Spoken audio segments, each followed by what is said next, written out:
Fox Sports. We are the Fourth. We are the West.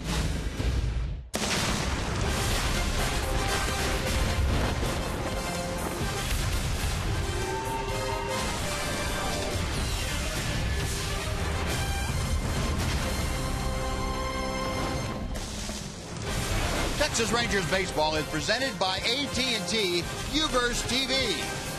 It is a hazy, warm afternoon, rather humid here at Globe Life Park. The Rangers will try to get one of the three games in the win column as they take on the Toronto Blue Jays. And welcome in, everyone, along with Tom Green, Steve Busby. Delighted you could join us for this Thursday afternoon Ranger affair. And Rangers trying to get back on the winning side of things this afternoon. They will send Giovanni Gallardo to the mound, and Marco Estrada is on the hill for the Toronto Blue Jays, Tom. Yeah, it's kind of an underappreciated matchup when you look at the overall numbers that these guys have put up. Giovanni Gallardo has the 10th best ERA in the league. Marco Estrada has the second best opponent's batting average in the league. Both of them have pitched very well this month. Estrada's 3-1 with a nice ERA, 2.19. Gallardo 3-0 with a nice ERA, 2.45. Estrada's not a hard thrower, but he's got an excellent changeup, and he will throw a lot of them this afternoon. The Ranger hitters will have to be patient. And Giovanni Gallardo has been very good after Ranger losses, so hopefully that streak will continue here this afternoon. Rangers would like to get back in the win column before Baltimore comes in beginning tomorrow night. Steve Buechele, Mitch Moreland, and the Rangers getting set to do battle with the Toronto Blue Jays. We'll be back with the starting lineups in the first pitch right after this.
Dealer. The best deals are happening now only at your Texas Ford dealer. Ford is the best in Texas. By AT&T UVerse TV.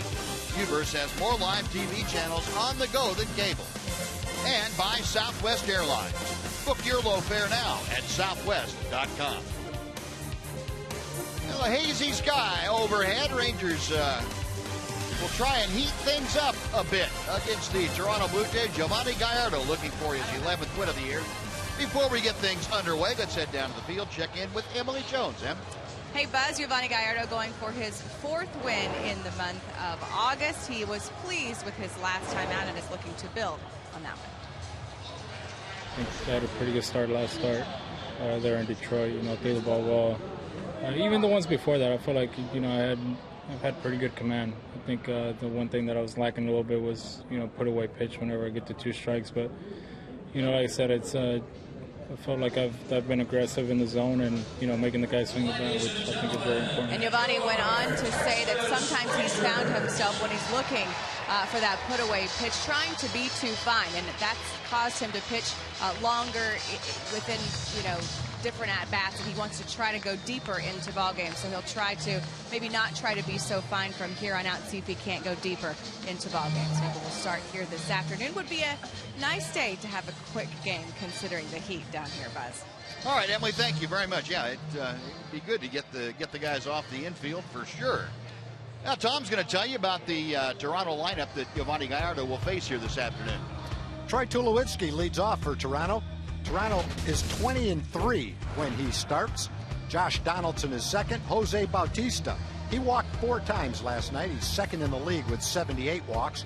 Edwin Encarnacion is fourth. Diana Navarro bats fifth. Kevin Pillar is in center field. Ben Revere bats seventh. He's reached safely in 16 of his last 37 plate appearances. Cliff Pennington is batting eighth, and Ryan Goins will play shortstop today.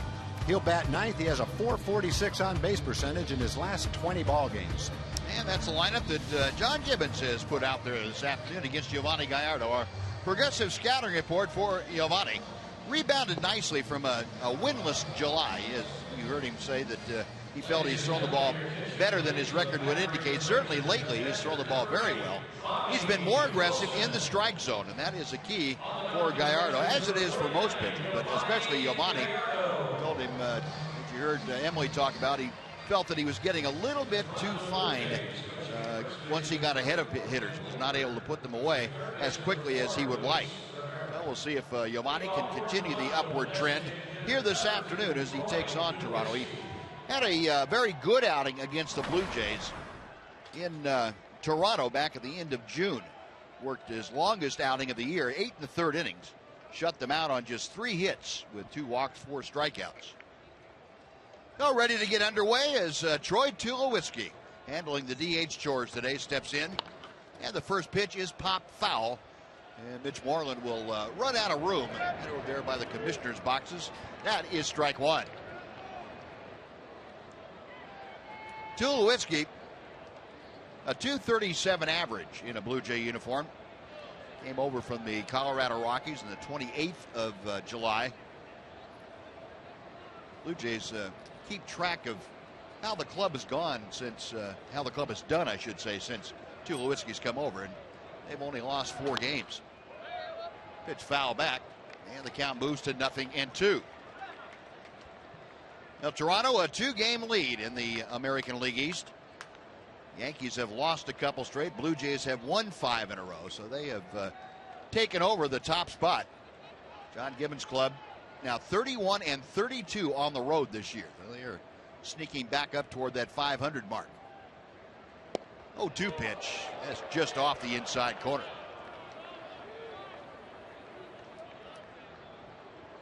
Blue Jays have not been in first place in the Eastern Division this late in the season since 1993. That was the last year that they really dominated the American League East. John Gibbons' club at 16 games over 500. Latest in the season they have been at that mark since 1993. Hard hit, 1 hop to Elvis at short. 1 gone. Well, Tulowitzki hit a bullet, but Elvis got him played perfectly. That is out number 1. Now the Ranger defense this afternoon, delivered to you by Fred Loya Insurance. You saw Elvis take that hot shot at short. Ranger defense been much better. Will Venable, a good addition defensively for the Rangers. Just one error since the start of 2014. All those games with the San Diego Padres. Shields and Chu in the outfield along with Venable. You saw Moreland and Andrews, also Hanser Alberto and Adrian Beltre. Yeah, that was an exceptionally hard hit ball. Elvis kind of went down like a catcher to catch that hard hop. Doesn't look that way when you watch it in slow motion, but that was fortunate that it was hit right at Elvis. Elvis, as we mentioned yesterday and a number of other times recently, has played excellent baseball the last 6 weeks, hitting over 300 in his last 150 at bats, playing excellent defense as well. Every facet of his game is top notch right now. Look at what it looks like in real speed. And Elvis in a pretty good role, as Tom mentioned, one error in his last 26 ball games. Yeah, Josh Donaldson taking a strike. It's now 2-1. Donaldson, the major league leader with 101 RBI, 34 home runs, a .299 average. Rangers have been able to keep Donaldson pretty well under wraps in this series, and he pops this one up. Mitch Moreland and Hanser Alberto. Alberto calling off Moreland, and the second baseman makes the catch for out number 2. Jose Bautista coming up, and we'll take a look at our Kubota power stats this afternoon. Giovanni Gallardo, as we mentioned, the last time that he faced the Blue Jays, June 27th in Toronto. His longest outing of the year. 3 hits of shutout baseball for 8 1/3, 105 pitches. And no runner got past first base. Very dominating performance. And you'd have to say with a little caveat, this is a bit of a different team now that he's facing than it was in June. But still, that's a pretty good foundation to build your confidence on. Yeah, they're probably a little bit better offensively now, but they were still the best offensive team even back then. Yep. The margin wasn't quite so great. Jose Bautista takes inside, 2 balls and no strikes. Giovanni was talking before the game, prior to this game, about his plan in the game, and mentioned he might throw more curveballs to give the Blue Jays something else to look at. Certainly recognizes the kind of offense that they provide. One thing the Rangers did last night that you really can't do against this team is walk so many guys. Yep. They walked a ton of guys last night, but that's a tough assignment because you're trying to be careful to them, and at the same time, don't walk them. There's not much margin for error there. Keep it right down there. Yep. Kind of what he's trying to do. Exactly. Hit your spots. Bautista drew 4 walks last night. And you can see team leaders, Toronto second only to Cleveland. 10 walks behind the Indians. Inside, the count is now full. So Bautista with 2 outs, trying to get aboard here in the first. Edwin Encarnacion, the cleanup man, is in the on-deck circle.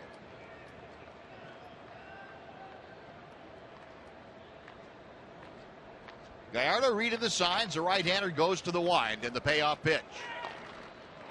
Fouled straight down.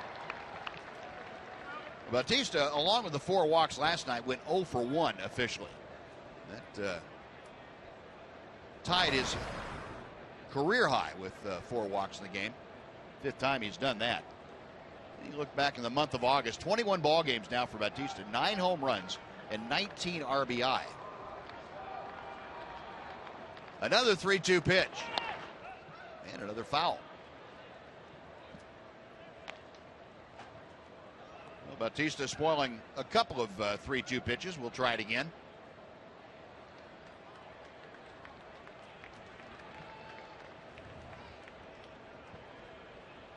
Infield and outfield play Bautista slightly around to the left.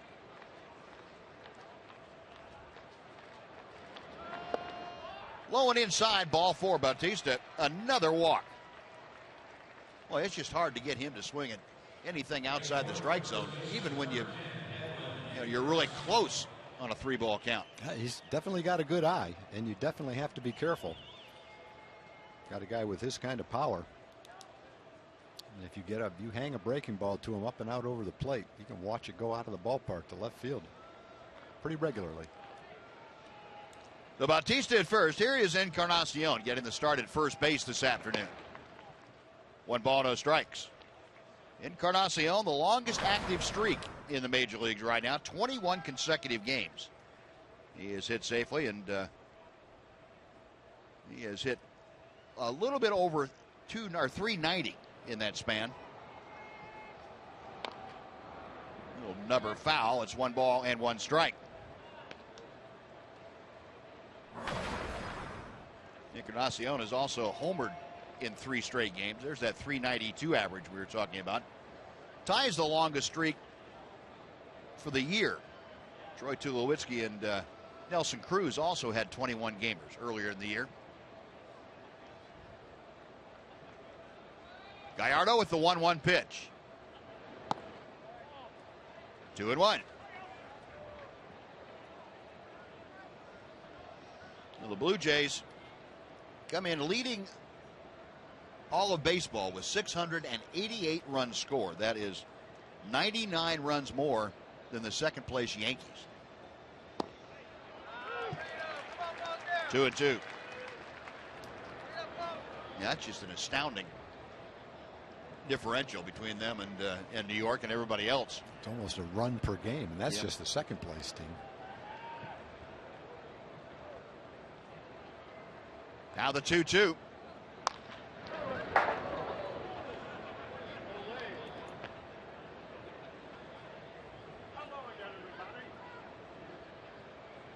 And this is kind of what Giovanni Gallardo was talking about being able to put hitters away and be able to keep the pitch count down. He's up to 22. It's going to take him at least 23 pitches in this inning.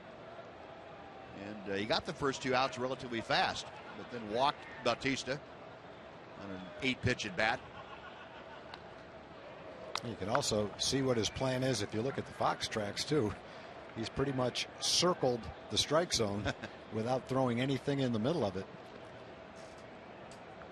And you know, with that kind of a game plan, it's probably going to lead to a relatively high pitch count, but sometimes there's no other way around it. You start throwing strikes in the middle of that strike zone, these guys will hit it. Slow chopper on the left side. Beltre on the run, guns him down, and that'll do it. No runs, no hits. The walker left stranded. We played a half inning. The Blue Jays nothing. The Rangers coming up on Fox Sports Southwest.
To score on the top of the first. Now Tom's going to tell us about the Southwest Airlines Texas Rangers lineup. Delano DeShields again will lead off for the Rangers. He's first in the league with 10 bunt base hits. Shin-Soo Choo is second, followed by Prince Fielder. Adrian Beltre is fourth. He hit his career home run number 407 last night. Mitch Moreland is fifth. Elvis is batting sixth. Will Venable will get the start in left field. He's batting seventh, followed by the catcher Bobby Wilson. And Hanser Alberto gets the start at second base. Rougned Odor still out of the lineup for the second straight day after breaking that fingernail on his throwing hand. Hopefully that's feeling better. It's a matter of the pain tolerance, and hopefully he'll be ready to play sometime soon. In the meantime, Hanser Alberto will get the start. And Delano DeShields will lead things off against Marco Estrada. 32-year-old veteran right-hander deals strike one. Estrada, former teammate of Yovani Gallardo, his mound opponent. He's been a swing pitcher, a starter, long reliever for almost his entire career, going back and forth. Estrada certainly not overpowering, but slightly above average fastball with a very good curveball and an outstanding changeup that he'll employ at almost any time.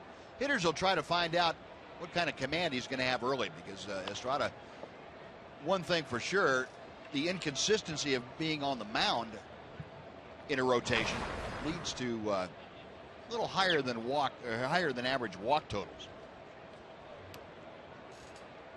Delano at 254 with a couple of home runs, 26 driven in. 1-2 pitch. 2-2. Now the Rangers come in now trailing the Houston Astros, who are off today, by the way, by 5.5 games in the American League West. And they are a half game behind the Minnesota Twins for that second wild card spot. The Rangers losing ground the last couple of days in both the West and the wild card. They'd like to get back on the winning side of things today and pick up a half game on the Astros and get back to the sole possession of the wild card. Breaking ball is low and outside, 3-2. No, Delano leading off, trying to get aboard to start off the Ranger first inning. Shin-Soo Choo is in the on-deck circle.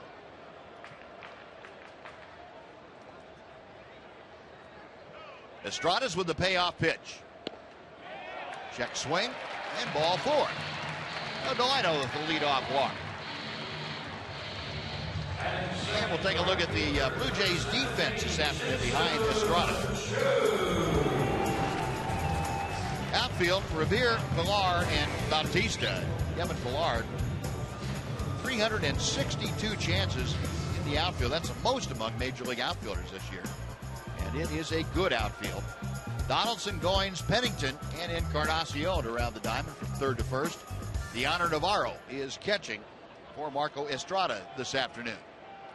Here's Chu. Average at 249. Takes a strike on the inside corner. Shin-Soo, a 3-hit game last night. He has reached base safely in all 30 games that he has started since the All-Star break.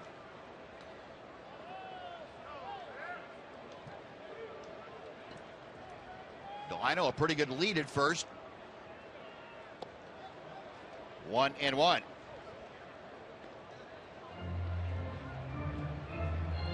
I mentioned last night, Chu at 249, the highest he has been all year. He had a 249 average that was tenths of percentage points a little bit higher back on June the 4th. But never an average at the end of a ball game higher than 249.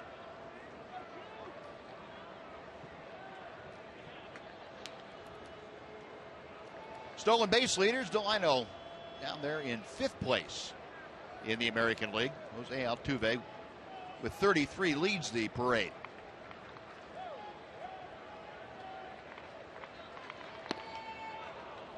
One ball, 2 strikes. Estrada, the 32-year-old out of Sonora, Mexico. Grew up in Southern California as he and his mom moved there when he was very young. Went to Long Beach State University.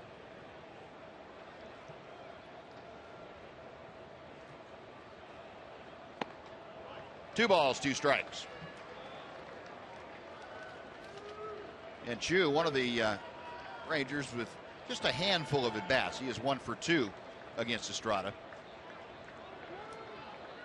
Will Venable has the most at-bats of any Ranger in the lineup today with 5 of them.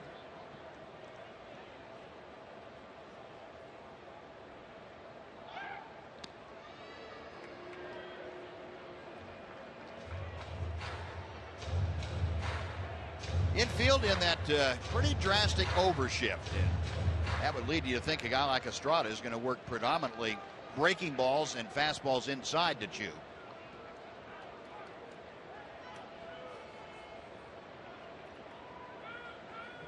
Estrada again set.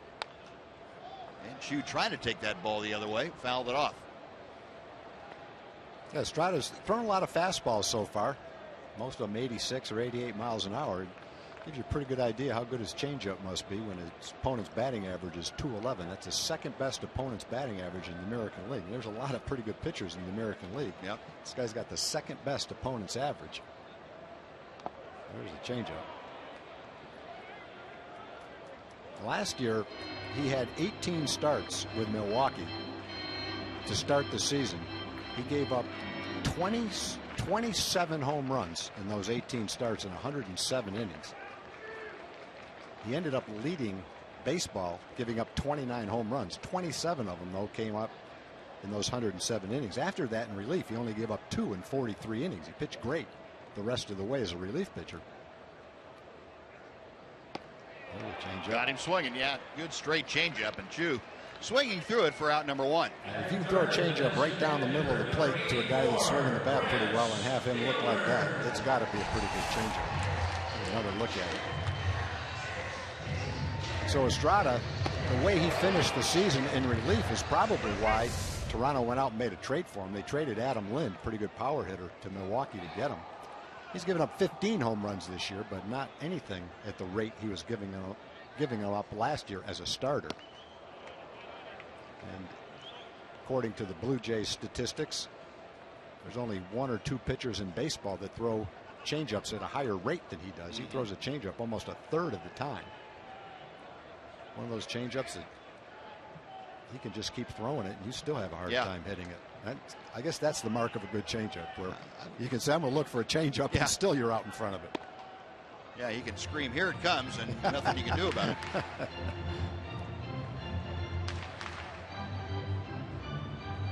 Yeah, Estrada's been working in the curveball a little more frequently, from what we understand, that once Deanna Navarro started catching him more often, they wanted to get that curveball going. So that kind of a double-barrel weapon. Makes it even tougher for the hitter. Prince taking that pitch just off the outside corner. 2-1 down to Fielder. Prince at .316. Last 5 ball games, just 3 for 20. And with Fielder, you can go back over the last 30 ball games, and he has hit just .239. But still 4th in the American League, coming into play here this afternoon. And a little late on the fastball once you've seen that changeup a couple of times. It's almost fun to watch a big league pitcher. You see a handful of them throughout the league every year with that kind of a fastball, 86, 88, maybe a little higher every now and then, but with a great changeup. And just, you can tell how frustrating it is for the hitter. They're way out in front of the changeup. They're a little bit behind the fastball. It's just tough to time them. That right off the end of the bat. Saw that list, opponent's batting average. 3 of the 5 on that list, including Estrada, use the changeup as their primary off-speed pitch. And that tells you, the guys that really hold the opposition down employ that changeup as a great weapon. Well, I think as a hitter, a pitcher who can command his fastball and has a way above average changeup, toughest kind of pitcher to hit. They've got other pitches, slider and curveball. I mean, so much the better. But fastball changeup combination, there it is. A great changeup, making a good hitter swing way too soon. And a hitter that's familiar with Estrada too. Prince was teammates with him for a couple of years in Milwaukee. And David Price in last night's ball game, he'll throw a cutter, but basically it was fastball changeup. Yep. And that puts him at the top of the chart as a pitcher. Of course, his fastball is 95 miles an hour, but still, what most people would say is it's the differential that counts, and you've got that, 7 to 11 mile an hour difference in speeds.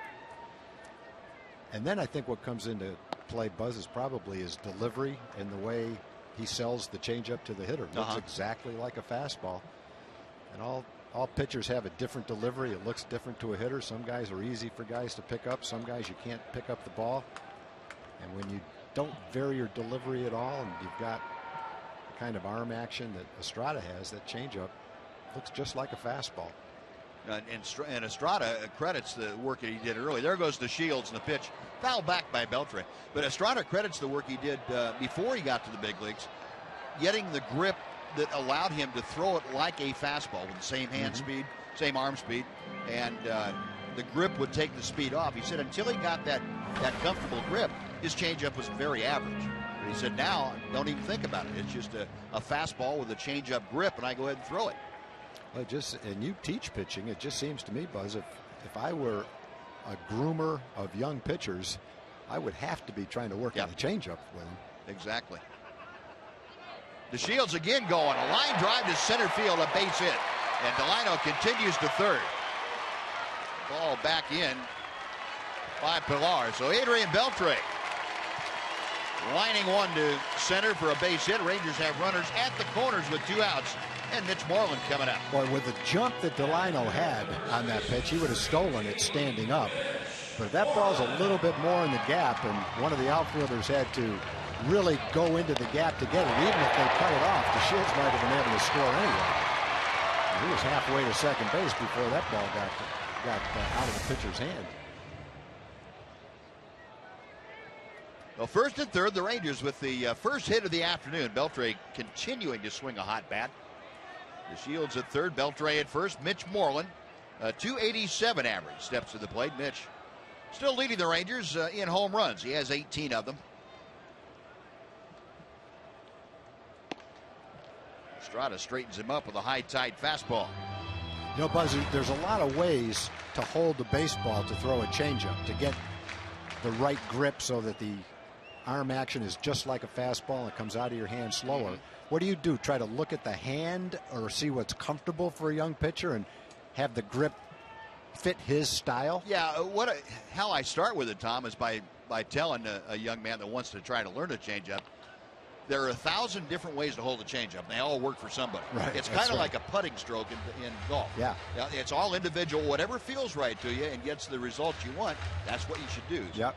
But in essence, the more skin of your hand you put on the ball, the slower the ball is going to come out. So if you jam the ball back a little bit in toward the palm of your hand, but have 2 fingers, sometimes even 3 fingers on the ball, that'll take some speed off. Some guys like to split their fingers and use kind of a semi-split fingered pitch to take the speed off. So all kinds of different things. But what you want to do is be able to play catch with the new grip and alternate between a fastball and a changeup and have it feel exactly the same to you. Kind of develop which one works for you while you're playing catch. Exactly. If we can catch his grip. This is probably a changeup. 1-2 to Moreland. As he throws a fastball. That's why you get messed up as a hitter. Yeah, well, one thing you don't do as a hitter when you've got 2 strikes is look for a changeup. That's not his changeup. No, that's a 4-seamer. See by the rotation of that ball that 4-seam spin, all 4 seams rotating back toward the hand of the pitcher. 2-2 the count. And Mitch able to fight that pitch off.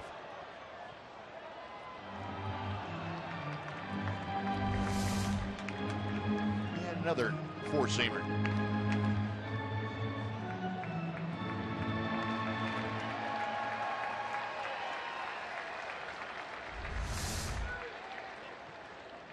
Well, Mitch back in, Beltre away from first. Delino to Shields down at third. Rangers and the Blue Jays scoreless here in the first inning. Estrada having to work overtime. This next pitch will be his 29th of this first frame. Well, the Rangers doing a good job of working him. Delino got it started with a very long at bat, drew the walk. Adrian Beltre didn't take long, but he got the base hit that they were looking for. In between, a couple of strikeouts of Shin-Soo Choo and Prince Fielder.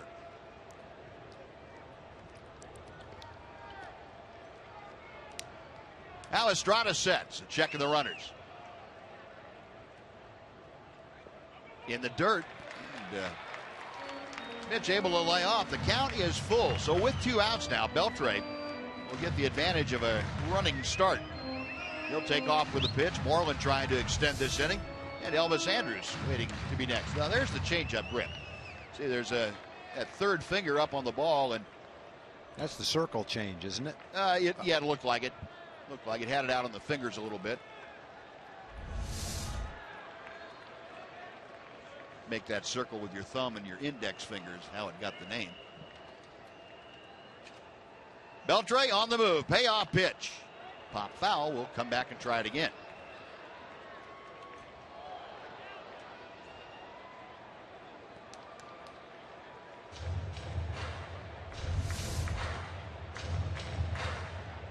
And there's go back to that the four-seam grip. For most pitchers, that is the straighter fastball that they'll throw. You can see with all four seams rotating back toward you, it's not going to move side to side nearly as much. And Moreland again lofting a foul ball back into the seats down the left side.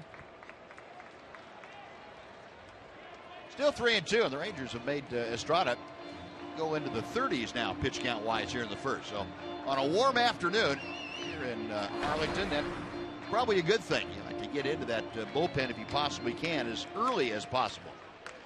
Mitch, a little bit of a battle on his hands of late. Last 7 ball games, just a 148 average. Estrada again with the 3-2 pitch. Line drive, base hit to right field. The Shield scores. Beltre around to third. Mitch Moreland with the RBI. And the Rangers are on top 1-0. Well, Mitch earned that base hit. He saw a lot of pitches. Saw the changeup, fouled it off. Saw some fastballs. He stayed with them, fouled them down the left field line. And then he got a pitch he liked.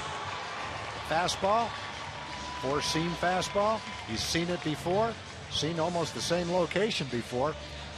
The one we showed that he fouled off, he was just a little bit underneath it, hit on top of the bat. That one, he was right on it, hit right in the center of the bat. He ripped it into right field. So good at bat, Rangers on the board. And Beltre on around to third. Pete Walker, the Toronto pitching coach, have to have a little chat with Marco Estrada. Well, the Rangers are walking a couple of hits here in the first. Again, they score early.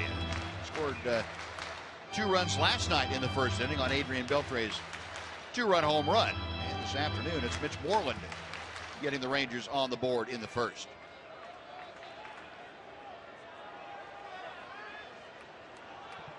Well, runners at first and third again. Elvis coming to the plate, a .257 hitter.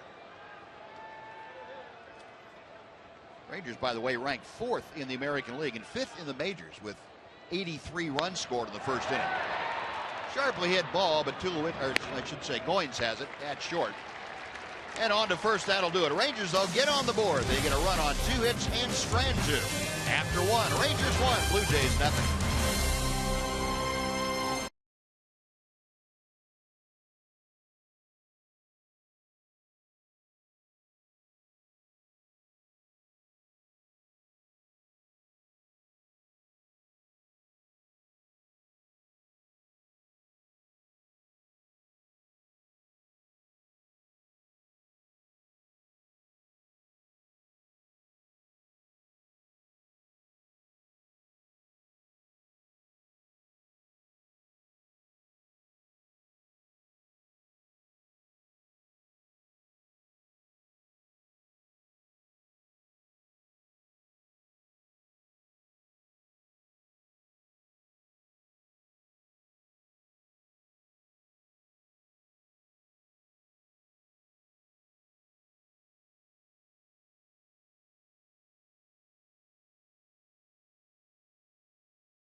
Hall of Fame, NFL Hall of Famer, Cowboy great Tony Dorsett. Now, you're out checking out the Rangers. You keep up with them.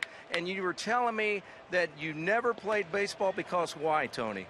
I was always afraid to play baseball, man. I watched one of my older brothers slow pitch in a softball game. He got 2 line drives to his knee, ended up having a trick knee, ended up ending his football career. So, you know, I was always afraid. There we go. Okay, Dallas Cowboys kick off, of course, a couple weeks until the season starts for real. They're now in preseason. What do you look for this team to do this season? Better than they did last year. I'm always hoping that they can do better. Yeah, but you know, offensively they're pretty loaded, man. They should be one of the best offensive teams in the league. Obviously, defensively, you know, they're working at that too.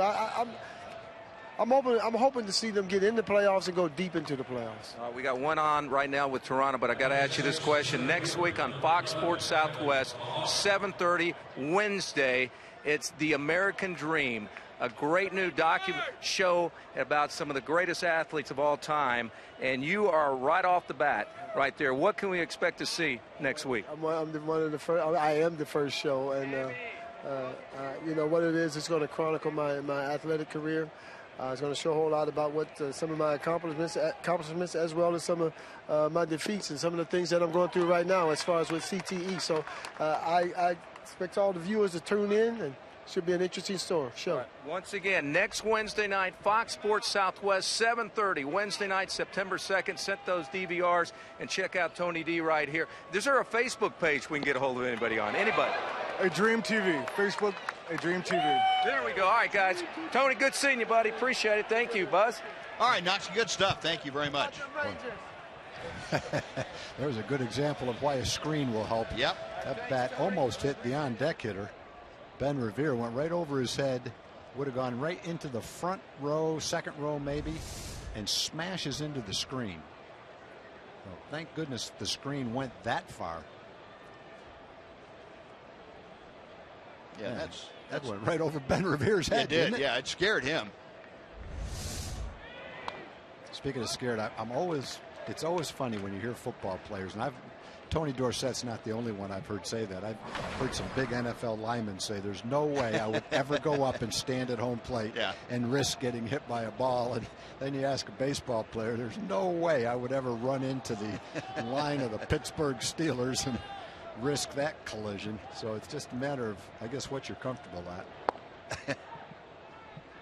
Yeah, and yet, I would bet you that every football player that played baseball thinks he can play baseball pretty well, and yeah, every baseball player that tried to play football thinks he can play football pretty well.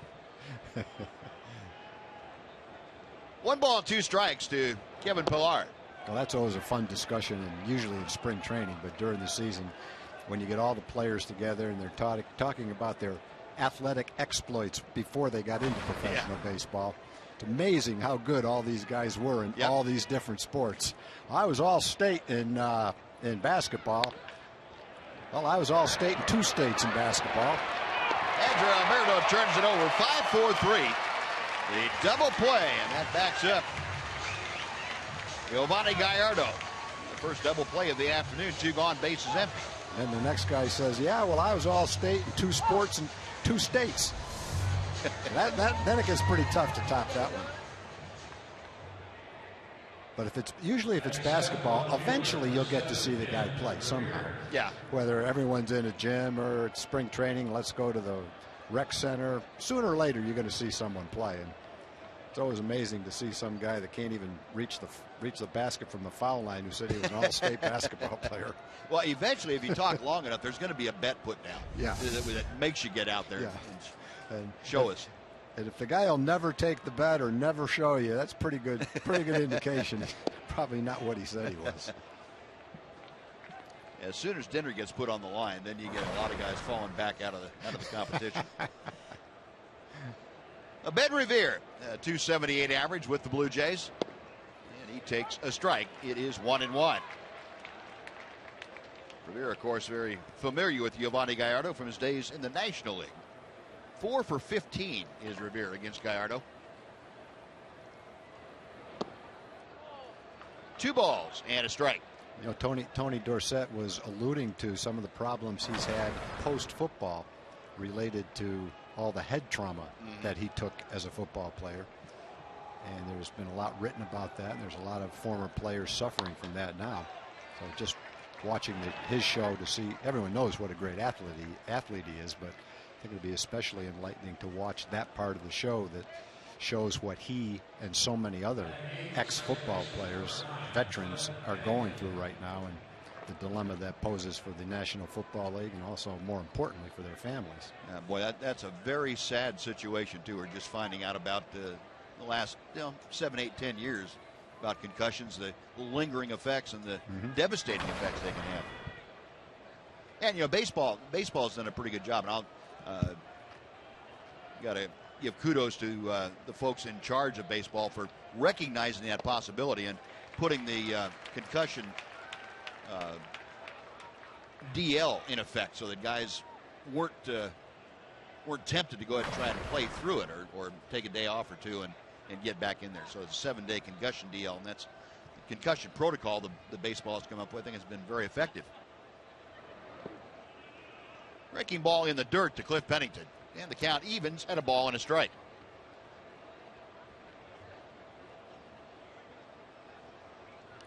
Think back 15, 20 years, the number of foul tips that catchers used to take and say, well, he got his bell rung and saw stars for a second. Well, apparently that's pretty much the telltale signs of a slight concussion, and now that's dealt with immediately and properly.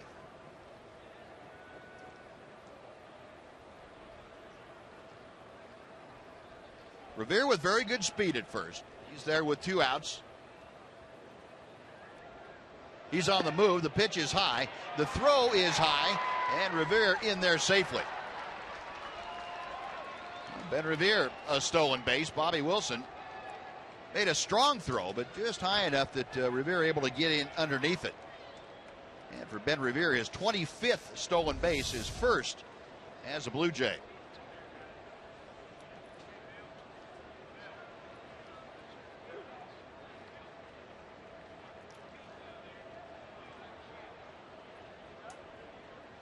So Revere has himself in scoring position for Pennington. 2 balls and a strike to count. Now 2-2. Pennington hitting just .111 since coming over from the Arizona Diamondbacks to the Blue Jays. In Arizona, Pennington hit .237. Highest average this year. Runners in scoring position belongs to the Toronto Blue Jays. No surprise there. 3-2 down to Pennington. Pennington hitting 8th in the order. He'll be followed by the shortstop, Ryan Goins. Yovani Gallardo trying to keep this at a 1-run lead for the Rangers. Texas on top 1-0.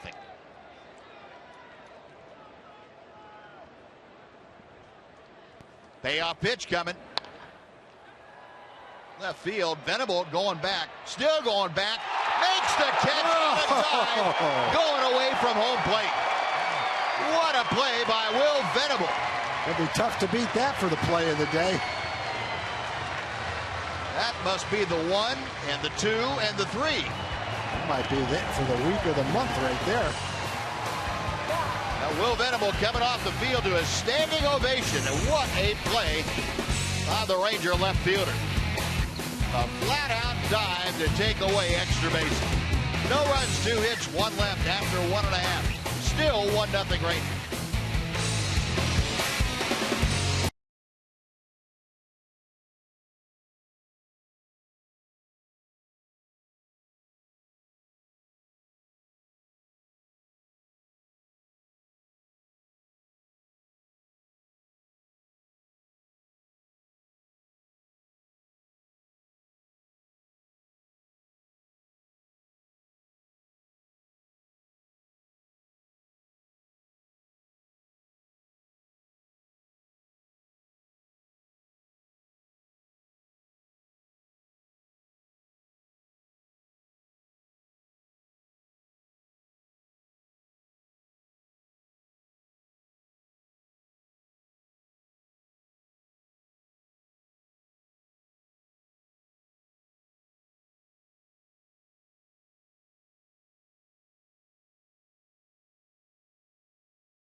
Well, the Rangers still leading 1-0, and only just barely, thanks to Will Venable.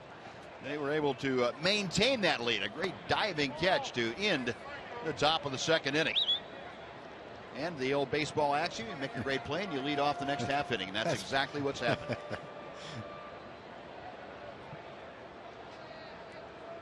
Venable takes outside. Well, he's playing shallow against Pennington, who strokes it well. What a beautiful play.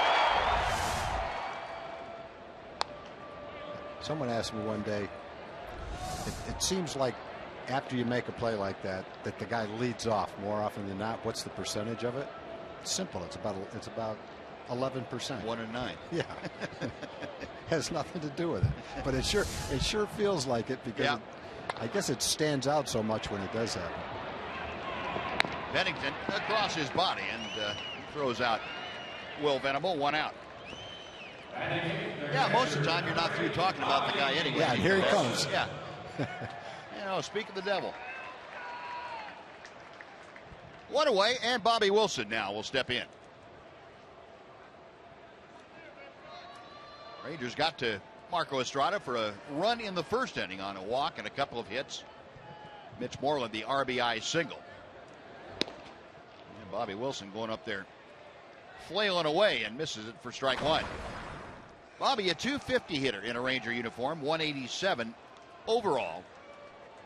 He was up and down a couple of times with Tampa Bay prior to coming over to the Rangers.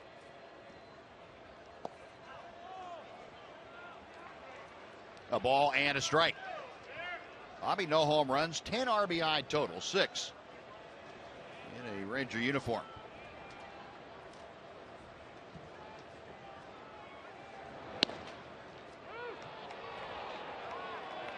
Whoa. High strike. I wasn't watching the monitor, but just looking down there, it looked like it was.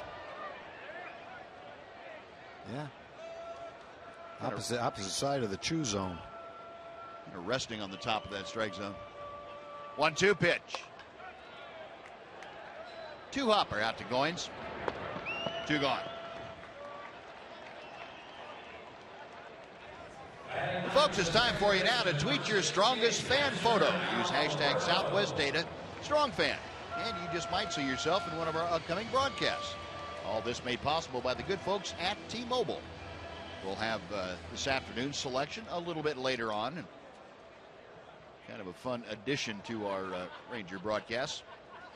Appreciate T-Mobile for making this all possible. Here's Hanser Alberto. Second straight start in place of Rougned Odor. His finger still a little bit sore from that nail getting lifted off the nail bed the other night on the ground ball. A bunt is down, but it's going to roll into foul territory. Donaldson over to put the foot to it and keep it foul. 0-2 to Alberto.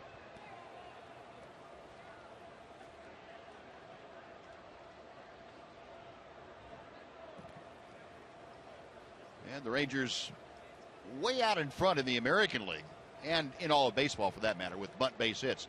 34 of them this year. Minnesota, the next highest American League team. Miami's next highest in all of baseball, but they're still 6 behind the Rangers. 0-2 pitch. Come back and try it again. Hanser had a base hit last night in his last time up. That snapped an 0-for-14 streak that he was in. Average for the year currently stands at .232. Got him swinging. Estrada, with his 3rd strikeout, sends the Rangers down in order here in the second. We have finished 2 at Globe Life Park. It's the Rangers 1 and the Blue Jays 0.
Texas Rangers baseball on Fox Sports Southwest is brought to you by your Texas Ford dealers. The best deals are happening now only at your Texas Ford dealer. Ford is the best in Texas. Yovani Gallardo starts off the top of the third inning by dropping in a big slow curveball to Ryan Goins. Goins, the number 9 hitter, batting at .230 with 4 home runs and 32 RBI. And Yovani pinpointing the outside corner, 0-2. Goins with the on-base percentage just above 300. Blue Jays with a couple of hits. Rangers have matched them in the hit total. Rangers have the only run of the game. That came back in the first.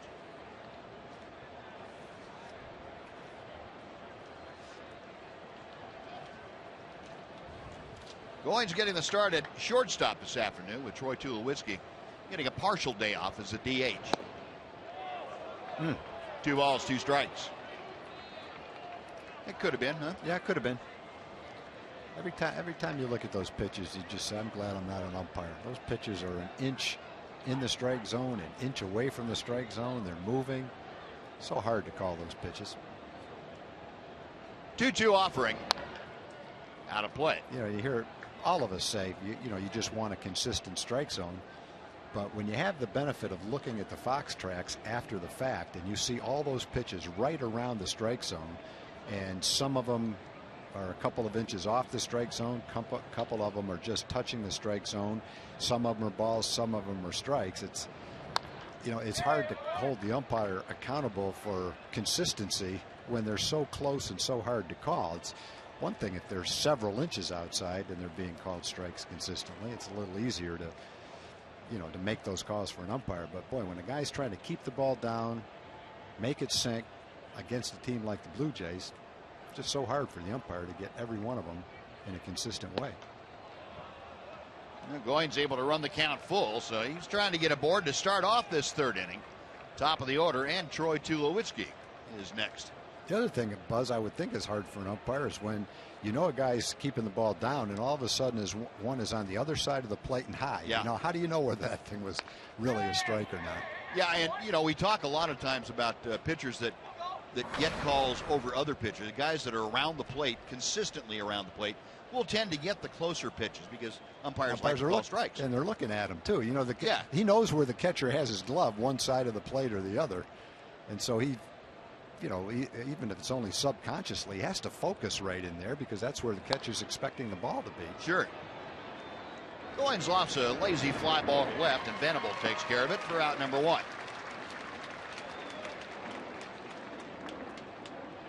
Now this is from the Hyundai Club out there in center field. Our RF camera roaming around Globe Life Park, giving you a view from the center field position out there up on top of Greens Hill. That's a great place to watch a ball game from there. A different perspective than you might normally get. You actually see the game pretty well from inside that building. Toronto's bullpen trying to stay cool out there. They're in the shade. Probably got towels that have been soaked in ice water on top of their heads.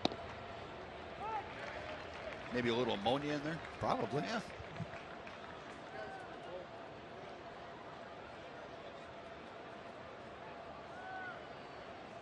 Oh, 0-1 to Tulowitzki. Tulowitzki hit a hard one-hopper to short his first time, and he takes inside 1-1. Tulowitzki now has put together a modest 3-game hitting streak. He's gone 6 for 15. Continued the streak last night. Went 1 for 5 with a walk and a strikeout. It's a foul ball outside the bag at third.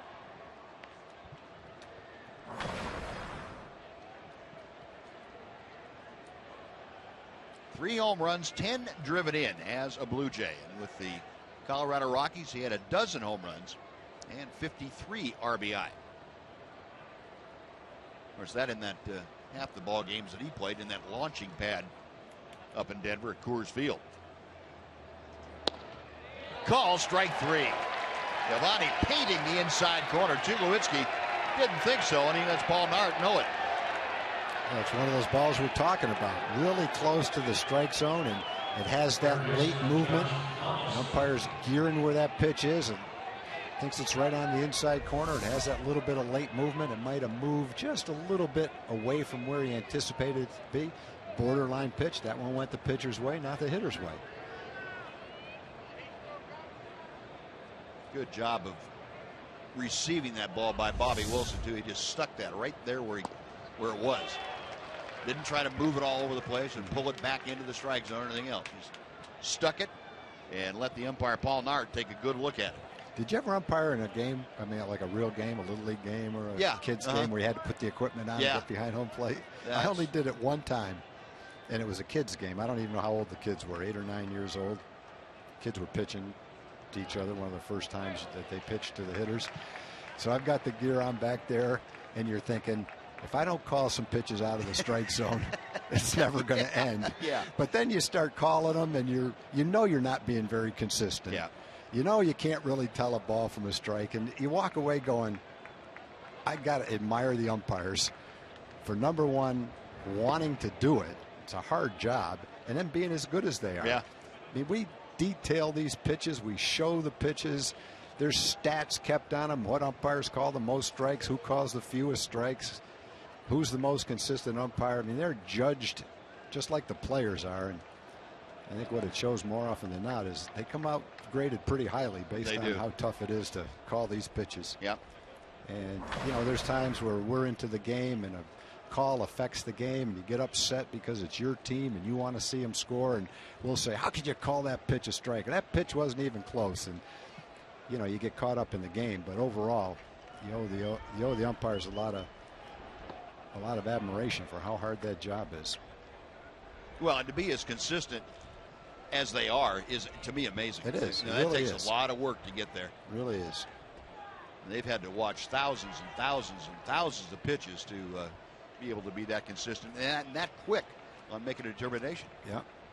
Payoff pitch to Donaldson. Calls strike 3. And he knew it. Giovanni painting the outside corner. Back-to-back called third strike to Tulowitzki and Donaldson. Blue Jays gone in order after 2.5. 1-0 Rangers.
.400 mobile and connected devices.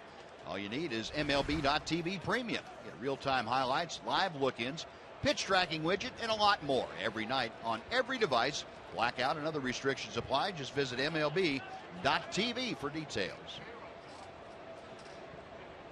Now the Rangers come to bat here in the bottom of the third inning, leading 1-0.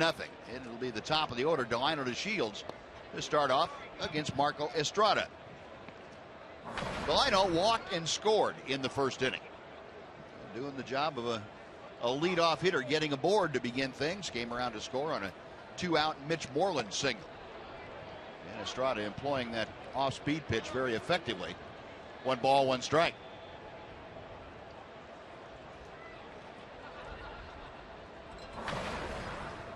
Rangers a run on 2 hits. The Blue Jays no runs on 2 hits. Back to back, and it's 1-2.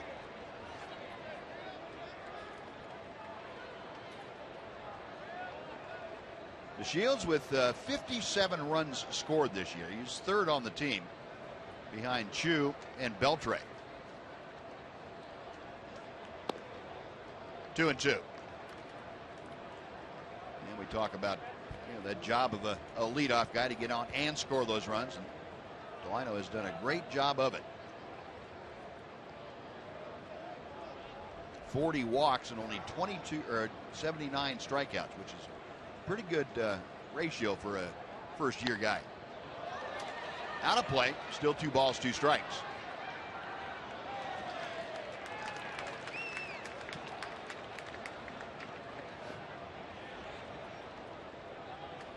Delino, you all are well aware, I'm sure, the Rule 5 draft by the Rangers from the Houston Astros. Played at Double-A Corpus Christi last year.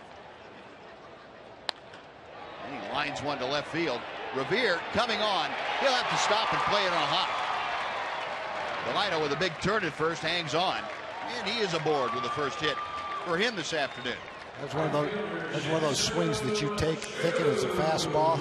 You're out in front of it. You hit it right off the end of the bat. The left fielder thinks you hit it pretty good, but by hitting it off the end of the bat, you deaden it. And just kind of bloops out there in front of the left fielder. It's a hanging changeup, and he just was a little bit too soon. Otherwise, he might have launched that one. Oh, DeShields on again to start an inning. Did so in the first and scored. We'll see what he does here in the third. Shin-Soo Choo, DeShields moving. The pitch is a strike. The throw is not in time. Shortstop wants to review. Yeah. I don't know if he tagged his foot or tagged the base in front of his foot. Beautiful attempt at a tag on a tough throw to handle from the catcher. Goins got that short hop and put the tag right back down there, and looked like Delino might have slid into the glove. Let's see. Great shot from our camera here. Oh boy. Yeah, he got the glove in front of the bag. Thought he might have got it right on top of the bag. That's a great play by Goins. Navarro got rid of it quickly, but it's tough to catch that throw and come down with your glove. Usually you see the fielder catch it and his glove goes up while he's catching it. He caught it, bringing the glove down. That'd be an interesting one to show Mac and get his take on that. Nice play by the shortstop. Sure was. Oh, I would imagine this review will not take long back at the replay command center. Great camera work, and boy, the clarity of these slow motion cameras is such a great benefit for taking extra looks at plays like that. Goins immediately motioned to the dugout to look for the replay on that, as if he said, "I know I got my glove down." He slid right into it. He was shaking his hand like he got spiked to the hand. Why? He might have. That was for him. That was a dead giveaway.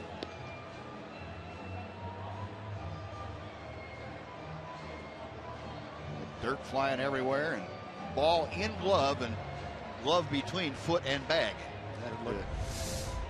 Couldn't look at it, boy. You know, the crew chief, Dana DeMuth, and Mike Estabrook, who made that call at second, with the headsets on, and they're just about ready to render or get the decision rendered from New York for us. And he is out. A pretty definitive look at the various angles. Call is overturned as that becomes out number one. That's the 6th time this year now that Delino has been caught trying to steal a bag. And Navarro has done a great job lately throwing out runners. He is on a pretty good roll. He has now thrown out 6 of the last 7 that have tried to steal with him behind the plate. And he's also 8 of 10. 1 ball, 1 strike to Chu. Now 1-2. And we'll take a look here at our Lowe's Never Stop Improving feature this afternoon. Bring you Shin-Soo Choo. Since the All-Star break, that .327 average and a .451 on-base percentage. Before the All-Star break, .221 average with a .305. And that is some kind of production. The improvement brought to you by Lowe's. 3-2. Choo trying to get aboard with one out. Prince Fielder, Ranger designated hitter, in the on-deck circle. Estrada with a payoff pitch. Encarnacion will take it to the bag. That is out number 2. And before Fielder comes up, let's send it over to John Radigan for a Mazda game break.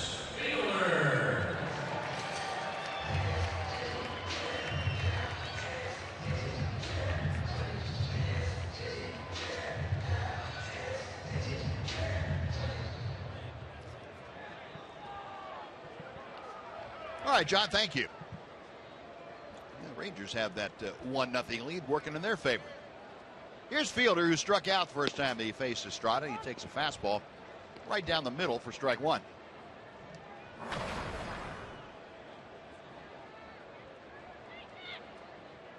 Prince, 17 home runs, 71 RBI. That's the high water mark on the Ranger club.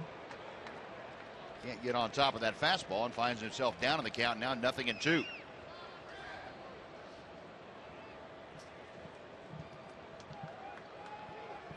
Prince still among the league leaders as far as hitting against right-handed pitching. He came in second in the league at .352. Got him swinging. Estrada has punched out Fielder both times. No runs a hit and nobody left. We have finished 3 at Globe Life Park. It's the Rangers 1, the Blue Jays 0.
Is there any game to rent out? You can rent out as a single game, some certain single games, also as a suite. Now, the Bush, Rednick, and Shelton law firm celebrating their 30-year anniversary today. They rented out the whole place. Now, is that a law firm or what, Carl, huh? Law firm for Arlington, Texas, and for the entire Metroplex, and for the state of Texas. And that's a free commercial we just gave you right there. Well, happy 30th anniversary. This is the Hyundai Club in Centerfield. Great view to watch a game. They got a buffet, full bar. Get your office over here. Also, single game tickets on certain games. So log on to TexasRangers.com. Buzz? All right, Noxie, thank you. Want to go, Rangers? Nice little promotion done there. I like that. Good job, Noxie. Waiting on the home plate umpire, Buzz. Here he comes. And whatever he wanted to do to go in and get ice on his neck, get a drink, whatever it was, he deserves it. Paul Nart with all that equipment on out there and a rather warm day. Those guys don't get a chance to leave the field. They have some things now that they can wear that keep them cooler. I don't know how well they work. Hopefully it's working well for Paul because he can't go into the dugout like the players do. Yeah. Well, Giovanni's set to go to work here in the 4th inning, and joining us, as always, in the 4th inning here at home, Mark McLemore. Mac, good to see you. Good to see you guys. First pitch to Jose Bautista. Bautista leaning on that pitch. Well, a little bit different than what we've seen the first couple of games. A little more subdued game, better pitching. I like the subdued game, especially since we're ahead. Yeah. Much better for my heart. Although if your heart is tested or is going to be tested, this is the team that will test it, because a close game with these guys coming up, man. Yeah, you've got to be on. There's no question about it. They're a very aggressive team, but they're patient. They make pitchers throw strikes. And if they get a mistake, they typically don't miss it. No, it usually makes a real loud sound. Bautista, I know it's nothing new. He walked his first time up. That's 5 walks the last 2 games for him. Got that off the end of the bat, fouling it straight back. It's 2 balls, 2 strikes. You know, honestly, I don't think that's a bad strategy. Walking him? Not at all. Not at all. There are just certain guys that you see that are like, hey, I'd rather him not swing the bat. Well, look at these home runs among the Blue Jays. Donaldson, of course, leading with 34, and then Bautista with 30, Encarnacion 26, and then Russell Martin with 15 down there. That's doing a lot of production. They have 173 as a team, and that coming into play today is second behind the Astros by 1 home run. Astros with 174.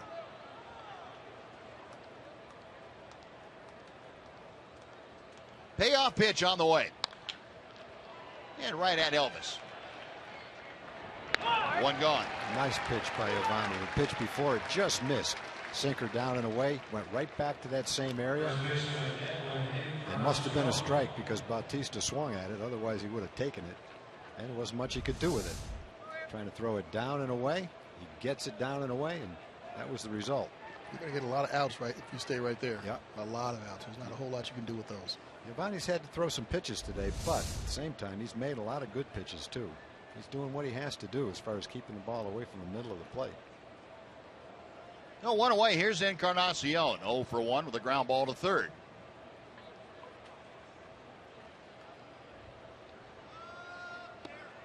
There's that curveball that Giovanni said he was going to try to employ a little bit more for strike 1. That's kind of the old Giovanni Gallardo. He used to be a fastball curveball pitcher and decided year before last that he'd go more with a cutter / slider. Try to get some more ground balls. He's done that effectively, and he's ahead of the count here. 0-2 to Encarnacion. Well, I like that strategy, but I also like the curveball. Yeah. Leave it in there. The more pitches you can throw for a strike that aren't fastballs, woof, tougher it is for a hitter. Now the 0-2. And a 2-hopper to Elvis. That is out number 2. Giovanni has about a 50% ground ball rate. And he keeps the ball down like he's doing, makes it sink. He's getting his ground balls. Elvis now, 3 assists this afternoon. 2 outs, bases empty. Deoner Navarro had a base hit his first time up. Giovanni now has set down the last 6 that he's faced. Navarro at 227. Switch hitting catcher.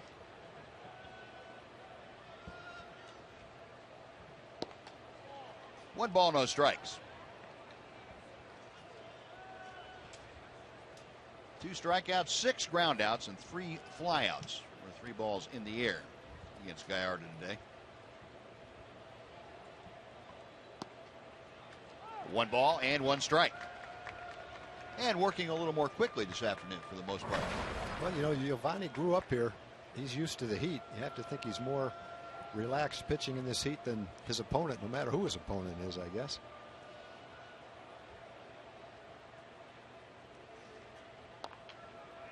A little number that's going to trail off into foul territory. A ball and 2 strikes. And Navarro, the full-time catcher last year for Blue Jays. A lot of questions surrounding the catching situation for Toronto prior to the year when Blue Jays went out and got Russell Martin as their primary catcher. They felt they wanted more offense from that position also, and a lot of people thought that they would go ahead and trade Navarro, but that was not the case. Got a pretty good 1-2 combination. Navarro fighting that pitch off his knuckles, and it's still 1-2. Now, does it look like to you guys that more teams are going with that 1-2 combination as opposed to a catcher that's going to catch 110 or 120 games a year and then just have a designated backup? Yeah, I think you're right, Mac. I think most teams, teams that don't have an established number 1 catcher are fine with going with a twosome back there. Yeah, there aren't many Jim Sundbergs and Pudge Rodriguez's. Right. Rangers have been blessed with both of those guys who played here for probably a combined 20 years. Boy, when Sonny was catching, he had years where he caught almost 150 games. Probably years where he did catch 150 games. And he wasn't DHing either. He was playing. He was behind the plate. Navarro checks his swing. The appeal down to third, and no swing. Ed Hickok's down there at third making that call. 2 balls and 2 strikes.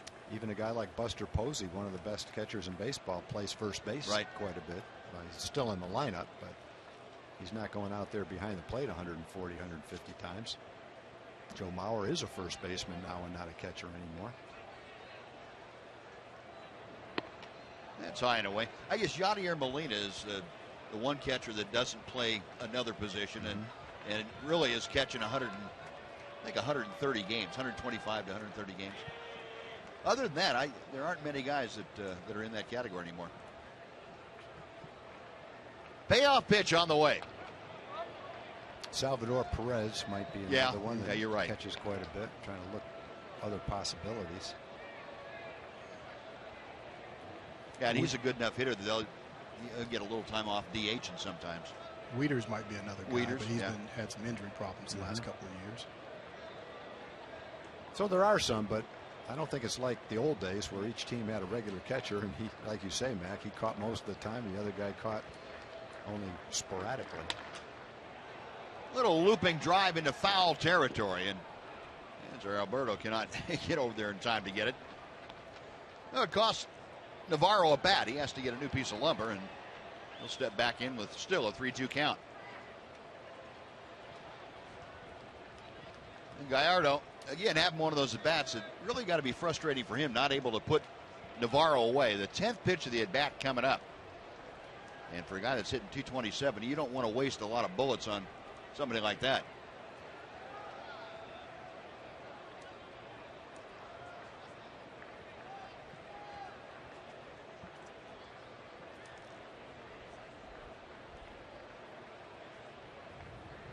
Another 3-2. Lost him. Well, after all that, a 2-out walk puts Navarro aboard, and Kevin Pillar will come up. I think that was a walk out of frustration. Just get out of the box. Get out of there. Yeah, do something. Elvis in to have a little chat with Giovanni. That walk, the second issued by Gallardo today, the first back in the first inning to Jose Bautista.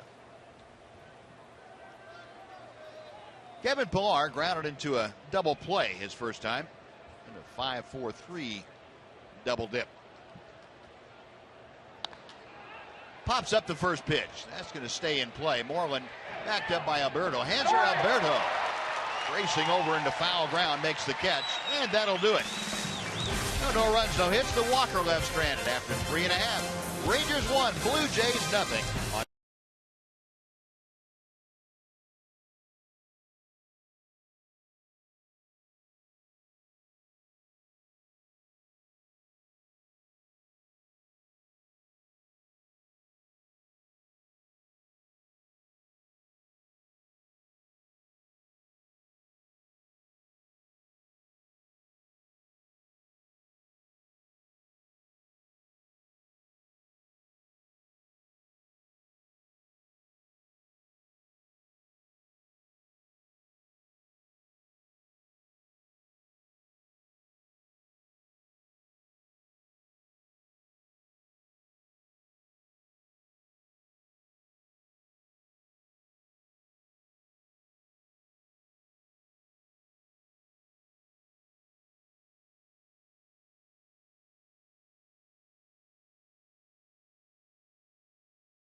history of pop music. Fans using the online coupon code FIREWORKS at TexasRangers.com/specials can get seats for just $14. Seats are going fast, though, so don't wait. Grab yours this afternoon. Baltimore in tomorrow night, Saturday night, and Sunday afternoon.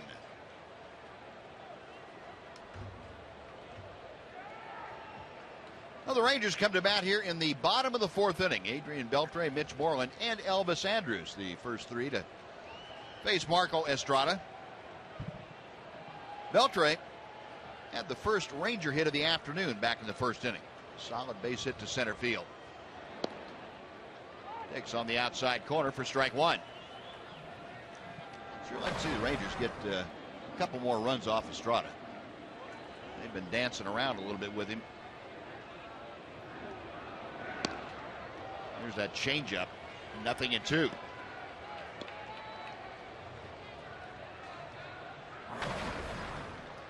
Adrian, a .269 average after that base hit. Now has hits in each of his last 3 ball games.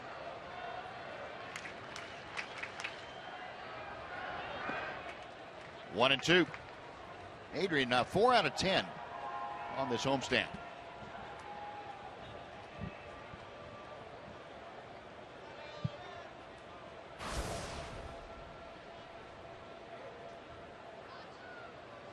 Beltre with career home run number 407 last night. Gets this one high in the air to right field, not very deep. Bautista in toward the line. One gone. Mitch Moreland will be next. Mac, we had a play earlier in the game on DeShield's steal attempt where the second baseman made a great tag play. If we show that again, take us through it and talk about how tough a tag play that was. Well, Goins comes in, and that's very tough because he's getting it off of a hop. And what he did was he didn't reach for DeShield. He went right to the bag, and that's what you've got to do. Now, the one thing that I don't like there is he's in front of the bag, so he's got to reach back to the bag. I like being over the bag, so all you have to do is go straight down as opposed to trying to reach for that runner or even reach for the bag. That takes time. So if you're just going from here straight down, it's a lot faster than trying to catch the ball and move it to the bag or to the runner's foot and get him out. So it was a good play picking the ball and getting the tag to the bag and not reaching for that runner. You'll see a lot of infielders try and make that tag by reaching for that runner. There's no need to reach. He's trying to come to something that you've got control of, so you just put it right there and wait for him. And what about the difficulty of catching a short hop like that and making a tag? That's very difficult. Doesn't your glove tend to go up when you catch the ball instead of being able to bring it right down like that? Well, that one was a little further away, so it was a longer hop, so he was able just to leave that glove up and then take it down. Okay. Typically a short hop, yes, you've got to come up a little bit and then go back down, but I tend to like that short hop because even so, you're still in that general area where he's going to hit your glove. You're not coming up so high to where you've got to come back down. See, it's still a long hop. The ball bounced on the grass, so he just put his glove right there and it came right to him. So you can kind of anticipate where that ball is going to hop at just by knowing the field. So it came up, and he was right there.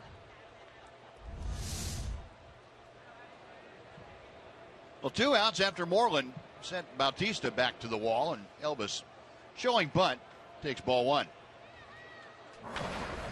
Andrews a ground ball to short his first time to the plate. Elvis with hits in 9 of his last 12 ball games. One ball and one strike. Elvis, we mentioned it last night. You go back over the last month and a half. He's already tied his career high with home runs with half a dozen, but he's been a 300 hitter also in his last 40 ball games as he takes strike two. Had 3 home runs and driven in 19 in those 40 ball games.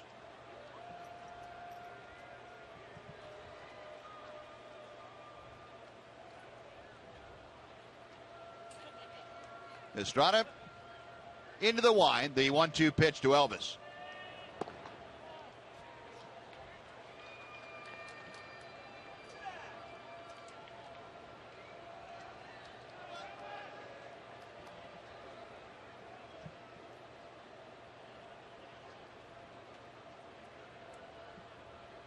Estrada back to the plate. Ball's ripped to left field. That is going to the corner. Elvis is going to have extra bases.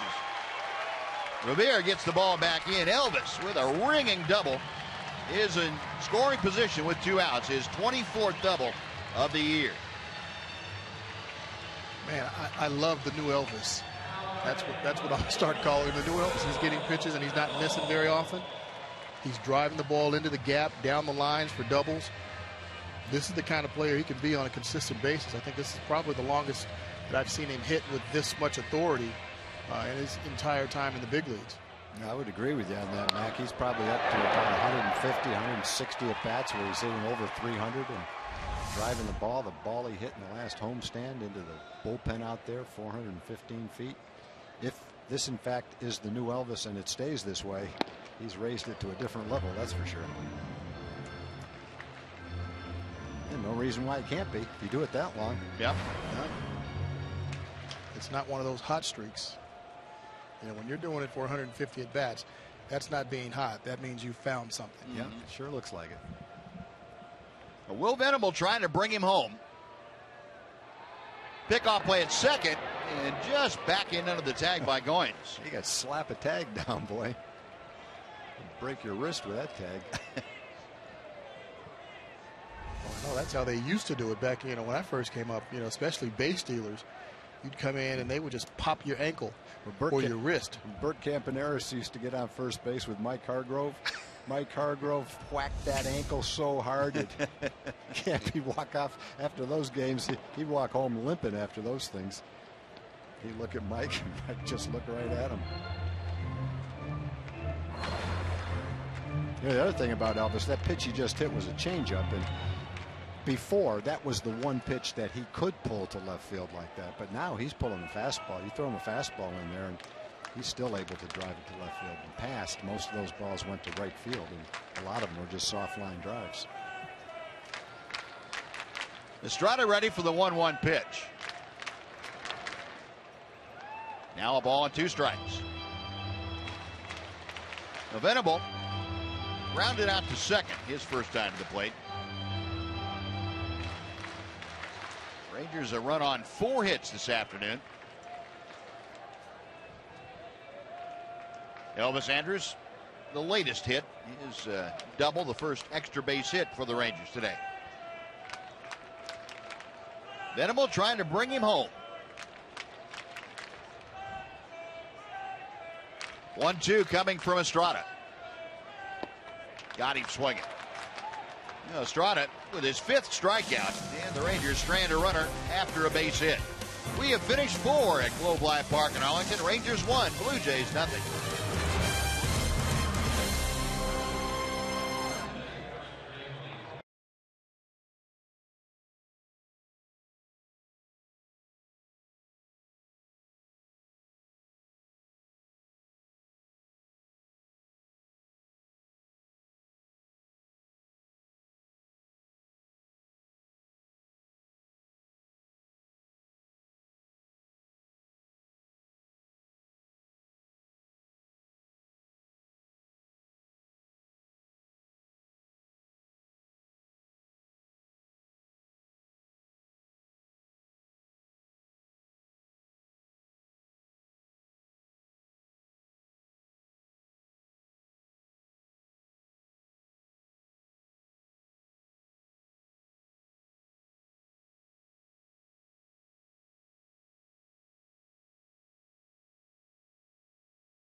Is brought to you by Southwest Airlines.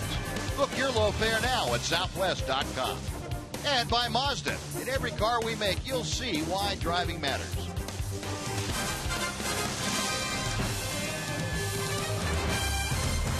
Warm afternoon at Globe Life Park. The refreshments always in vogue out here. And Yovani Gallardo doing a pretty good job of driving the Ranger bus this afternoon. He has shut out the Blue Jays through the first 4 innings on just a couple of hits.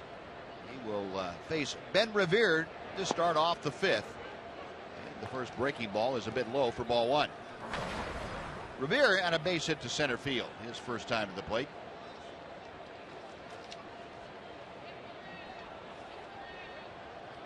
Yovani with his 84th pitch of the afternoon misses inside. It's 2 balls and no strikes. Now Revere, it's like having another leadoff hitter that Yovani has to face down in the bottom of the order. And he pounds one to right field for a base hit. Now Revere, who had a stolen base after his single in the 2nd, on to start the 5th and to bring up Cliff Pennington. Taking back the AT&T U-Verse rewind, talking about Cliff Pennington. How about the ball that Will Venable caught going away from home plate, Mac? Oh, that's a great play. You don't typically see an outfielder going that way, running and catching the ball over his head. And Will Venable was lined up, running straight to that bullpen out there in left center field. So that's a great concentration, great speed, great read. He did everything right on that play. So it's great to have another outfielder that can cover some ground. Well, Venable can a center fielder by trade, or at least a lot of his time in San Diego spent in center field, and he was playing extremely shallow, and he had to get a great jump and then fully extend himself. He really did, and he took a great route. You saw him as soon as he took off. He was right on target, knew where that ball was going to end up, and he just ran under it, made a beautiful catch. You know, a lot of times center fielders make the best corner outfielders, although from talking to a lot of center fielders, they don't like playing the corners. But from watching some of them that have made the transition from center field to the corner spots, they're great at it.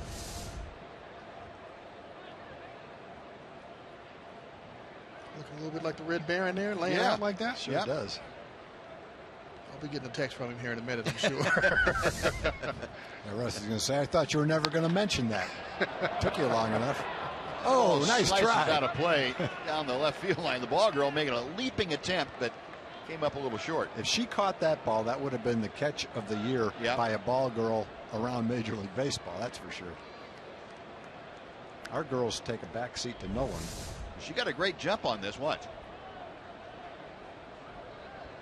Oh, she just missed it. Good jump, good read on it. She timed it perfectly. Yeah. Nice try. Now 1-1 the count to Pennington.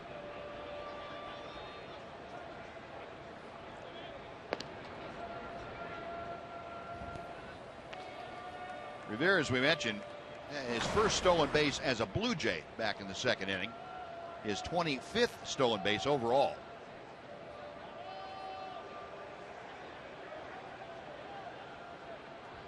Pennington handles the bat pretty well, so John Gibbons has the opportunity to do more than just let Pennington get up there and swing. He can put a play on if he chooses to. A 1-0 Ranger lead right now. We play in the 5th inning. Gibbons, with the sluggers he has at the top and the middle of the order, doesn't have to do too much as far as maneuvering around to score runs. It's outside, 2 balls and a strike. And this would be one of the more favored counts if you were going to put a hit and run on.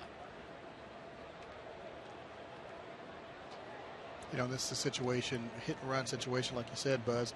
This is where the middle infield would probably want to switch coverage, meaning Elvis should stay home and let Hanser take the bag.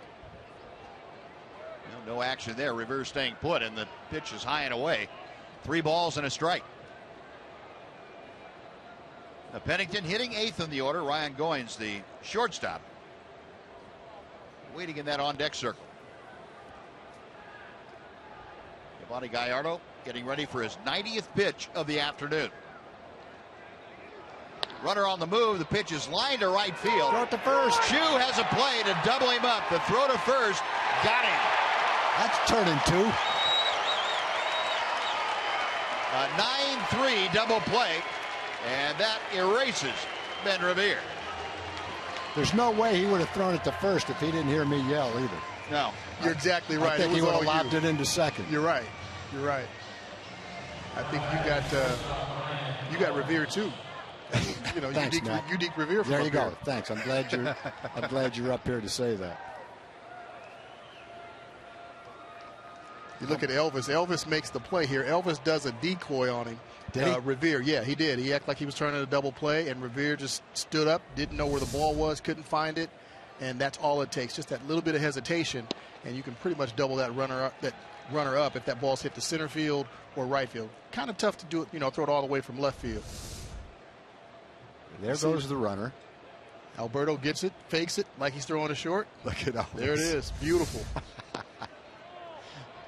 And Rivera had no idea where the ball was. On? First Alberto, then Elvis. No ball. Where is it? He didn't know whether to slide, to go back, stop. He didn't know anything. So beautiful, Deke. That's a textbook play. You got a man on first, a 3-1 count, and nobody out, and a line drive hit. Yep. You end up with 2 outs. So as a runner, now how do you stand as a runner? Do you have to look in to find out or not? For me, you see it done both ways. For me, I like looking in. If I knew it was a hit and run, I'm going to look in. Even if I was just doing a straight steal, I wanted to look in because I wanted to know if my guy hit the ball. Right. If he hit the ball, I wanted to know where it was going. I didn't really like relying on the third base coach. I just think that takes too much time. You got to look over there.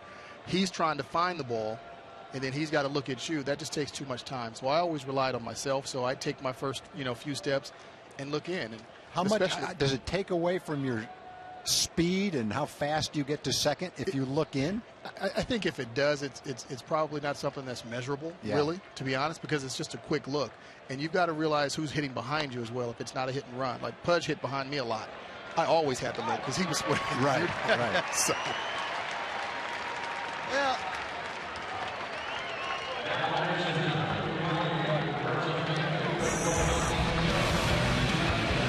Runner on the move. The pitch is lined to right field. Throw it to first. Chu has a play to double him up. The throw to first. Got it. That's turning 2. A 9-3 double play.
August 30th, the first 7,500 kids 13 and under will receive a Shin-Soo Choo blue batting helmet.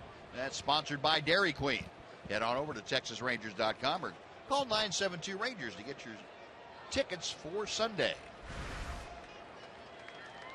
Well, Bobby Wilson to start things off for the Rangers here in the bottom of the 5th inning. Rangers still leading 1-0 thanks to some very good defense. Bobby Wilson, a ground ball to short, his first time to the plate. 1 ball and 1 strike.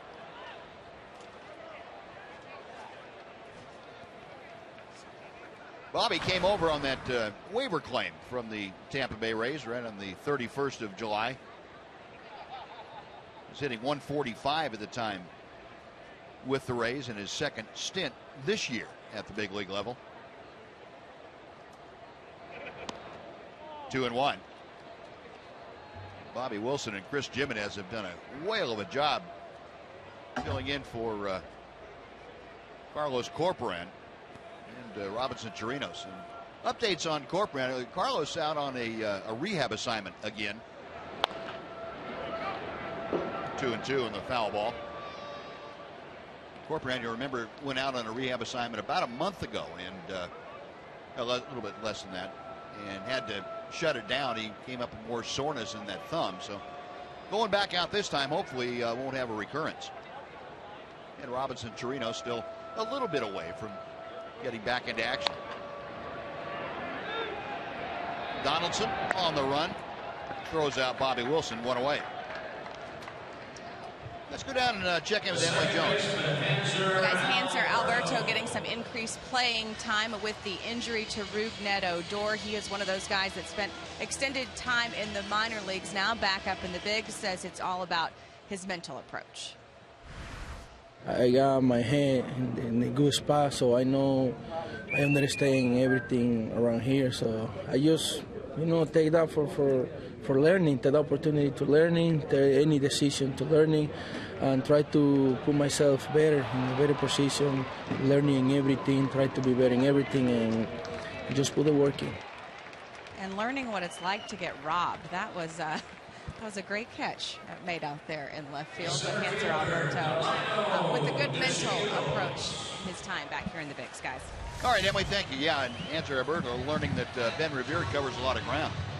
There aren't many left fielders that can cover that much ground. It's not fair having two center fielders out there. Boy. And, really can't forget about Batista out there. He's pretty good in right field. May not have the speed that the other two guys have, but he knows how to play right field. I saw the play he made yesterday, jumping into the wall in left field to make a play. That one, he takes an extra base hit away from Hanser, hit that ball hard. Leonard DeShields taking the ball high from 1-1. What does that feel like for a pitcher knowing you've got guys out there, especially in the outfield, that can just go get it? Boy, it's like showing up at a banquet and having two places for you. It's great. It takes all the pressure off. It does. It takes all the pressure off. You can have either one. It's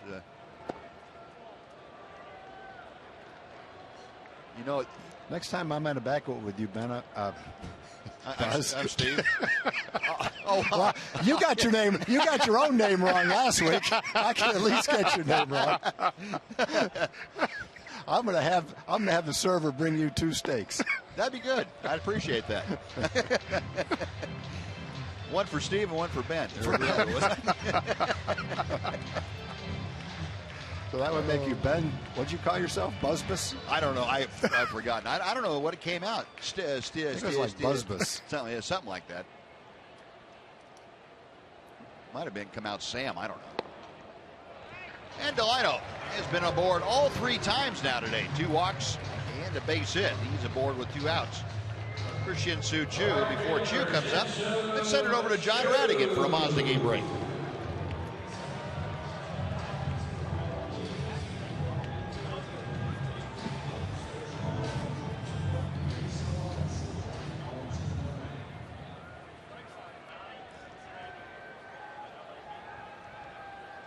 Wow. Thanks, John. Greinke is something else. 14-3 now for Zach Greinke. The only surprising thing is he didn't hit a home run. Yeah, that's what I thought he was going to say.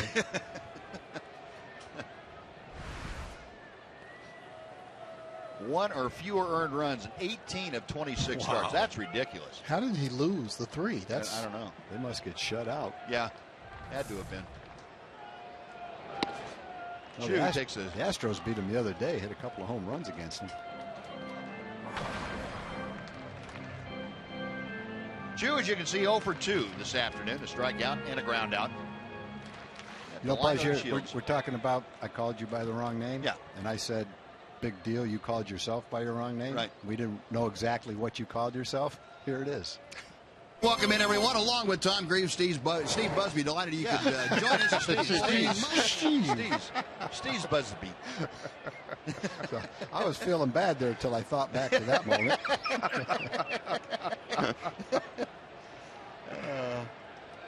You can't get away with anything around here. No, Nothing. Never. That's okay. Keeps you, as they say, it keeps you humble. As soon as you get a little cocky, they've got a whole truck full of stuff down there. Yeah, you can forget about that. 0-2 to Chu. Got him swinging. Estrada now with 6 strikeouts, and the Walker, Delino DeShields left stranded. We finished 5, and Rangers lead 1-0. Mac, thanks for joining us. We'll see you after the ball game on Rangers Live.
A pivotal AL West showdown, and it's also just one of 2 chances left this season to enjoy dollar hot dogs.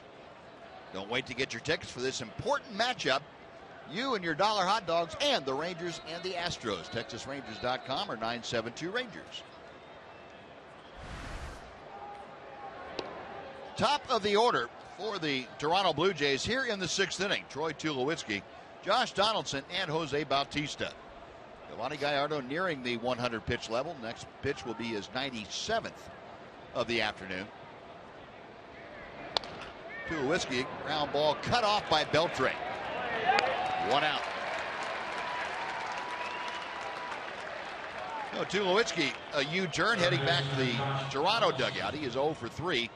A couple of ground outs and a strikeout. Next will be Josh Donaldson. Gallardo continuing to get a lot of ground balls this afternoon. Well, he knew exactly what he had to do today. He had a game plan, wanted to work in more curveballs. He knew he had to keep the ball away from the middle of the plate. He wanted to take advantage of his sinker and get ground balls.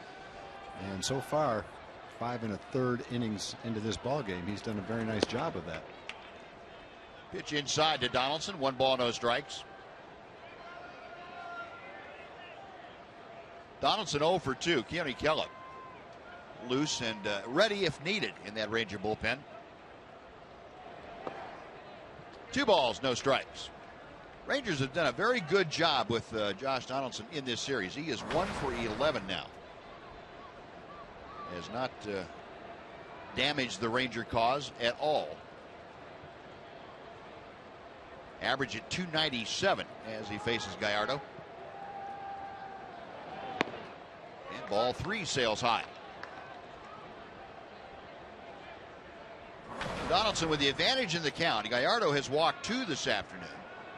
One of the men that he walked is in the on-deck circle. That is Jose Bautista.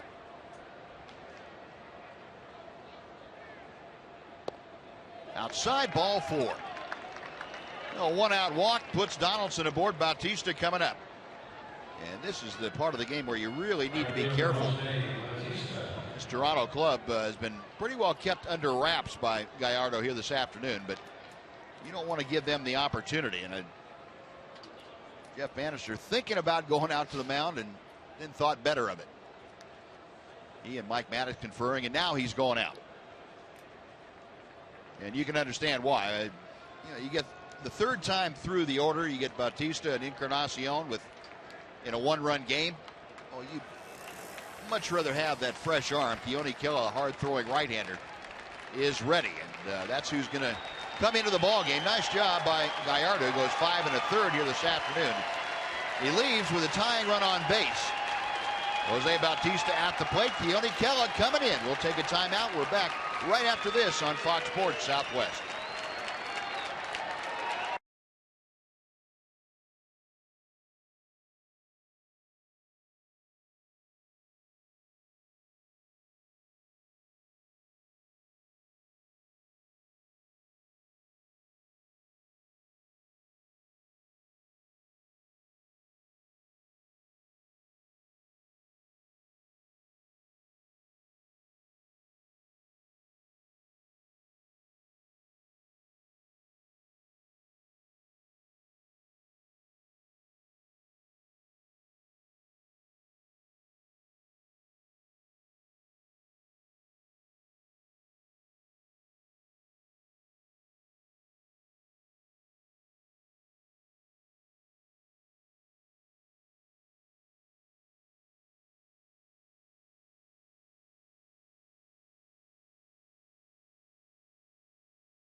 Campbell's Texas Football to bring you the most comprehensive coverage of highlights and scores from across Texas every Friday night throughout the season.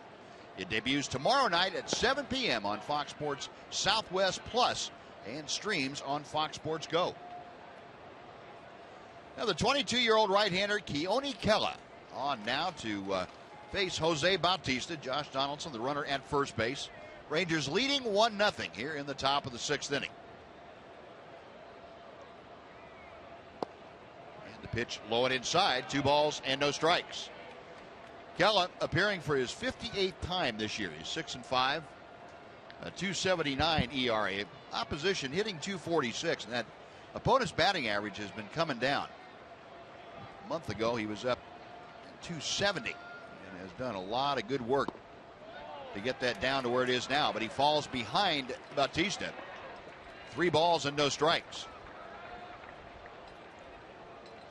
Giovanni Gallardo, 5 1/3 innings of work, just 3 hits, 3 walks, 2 strikeouts. No earned runs, but he is responsible for Donaldson at first. And ball 4. So Kela walks the first man he faces. First and second with 1 away, and Edwin Encarnacion coming up. First baseman Edwin Encarnacion. For Kela, that's the first walk he has issued in a month. Last time he walked a hitter at the major league level was the 26th of July against the Angels. Just his 15th in 52 innings this year. And Mike Maddox out to have a chat with the young right-hander. Yeah, walks have obviously hurt the Rangers in this series. The first game, Sean Tolleson walked 2 batters in their 2-run 9th inning. Sean very seldom walks anybody, let alone 2 guys in 1 inning. Last night, 11 walks. 11 walks last night. Among the 4 pitchers. And here in a 1-run game, 2 walks here in the 6th inning. Fortunately, there's 1 out. Maybe Encarnacion hits a ground ball. Rangers can turn 2.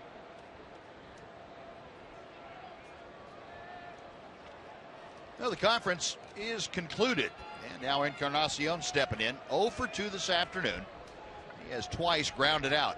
One more would be nice right here. Inside for ball 1.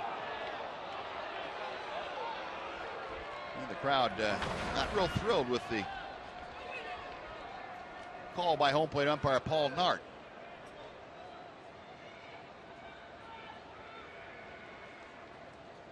Runners on the move. The pitch is a strike. The throw to third not in time. And Keone Kela, so intent on throwing a strike to Encarnacion, completely forgot about Donaldson and Bautista.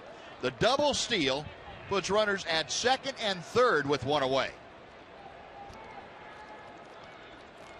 Yeah, that's a couple of veterans taking advantage of a young man that was wrapped up in the wrong thing. No, 1-1 to count. And that's backing out of play, 1-2. Well, you can help eliminate the benefit of that double steal if you punch Encarnacion out right there. That'll be nice.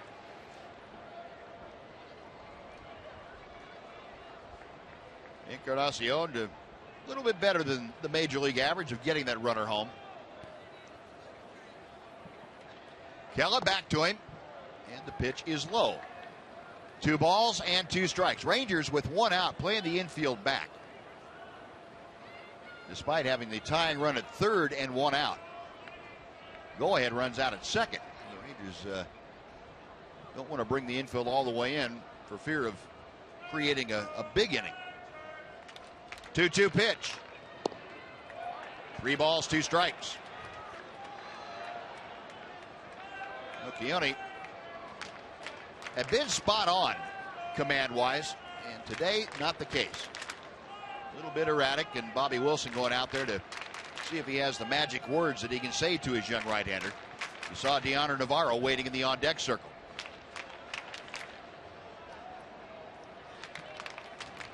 Josh Donaldson, the runner at third, walked with 1 out. Jose Bautista, the runner at second, followed that with a walk of his own. Payoff pitch is on the way. And a chopper foul. We'll try it again.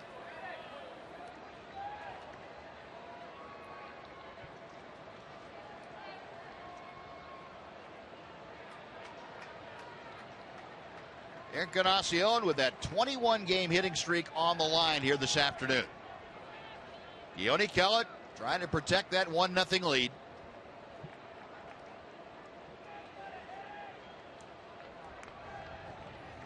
Has the sign he wants and sets at the belt.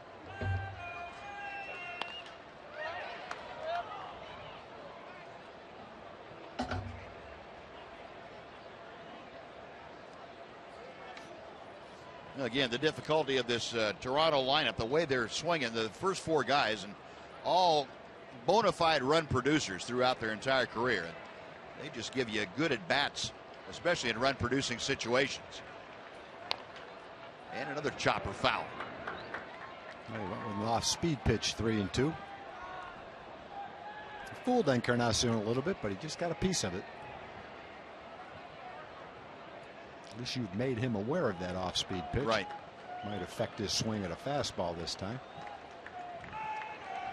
Bobby Wilson flashing the signs out. Kela ready. Once again. Popped up. That is going to reach the seats. Bobby Wilson back to take a look, but it's 8 rows deep. As we talked about during the pregame show, there are the 4 guys at the top of the order for the Blue Jays. Tulowitzki, Donaldson, Bautista, and Encarnacion. And there is not an easy out among them. That is some kind of firepower. And Keone Kela facing the heart of that right now. 3-2 to Encarnacion. Another 3-2. Got him swinging. Oh, he went to the off speed. Good to the curveball, got the strikeout. That is a huge out, number 2. Well, that's some pretty good pitching by a 21-year-old. One of the very dangerous power hitters in the Blue Jay lineup, in the league for that matter. Second and third in a 1-run game. Threw him everything he had. 3-2. He went curveball, fouled it off, fastball, fouled it off, another curveball got him to chase it. Boy, that's a nasty, sharp, downward breaking curveball, too.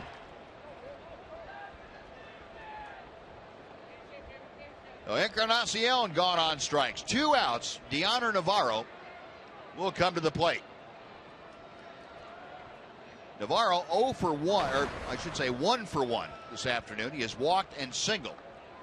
Rangers going to an overshift with a left-handed hitter up there. Kella pumping in strike 1. Navarro's single came in the 2nd inning. He was leading off. You get a good look at the defensive alignment with Adrian Beltre, the only Ranger on the left side of that infield. Kella with the 0-1 pitch.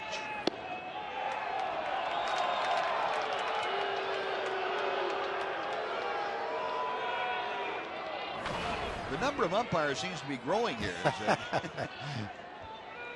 like that. Fans getting into it this afternoon as this game goes on. This the critical juncture of this game to this point. 2 on in the 6th inning with 2 outs. Rangers nursing a 1-0 lead.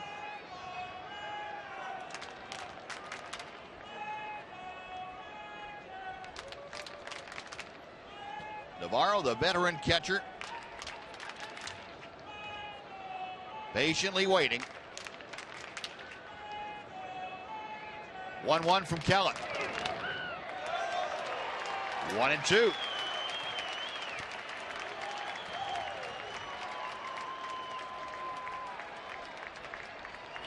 And Jake Diekman, the left-hander, in that Ranger bullpen.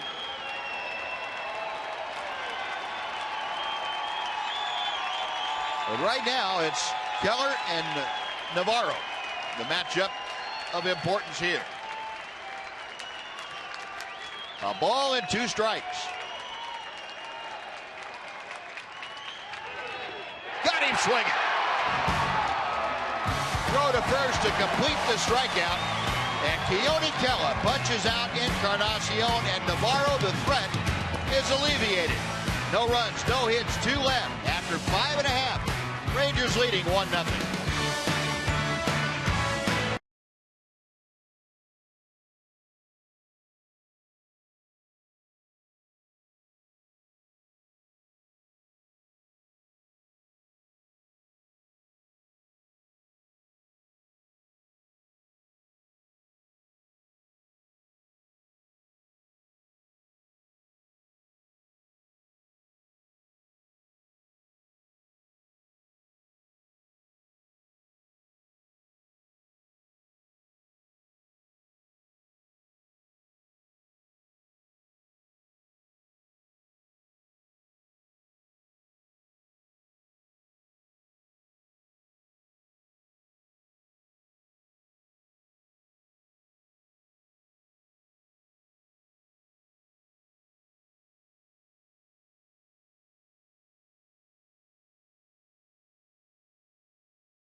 Brought to you by Sonic. Today's jackpot is worth $1,000 and dinner for 2 at Sonic Drive-In.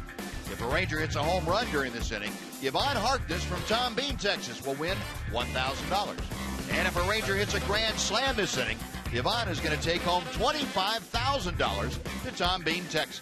You can register at any participating Sonic restaurant. Now we'll see if Keone Kella's momentum carries over to the Ranger offense.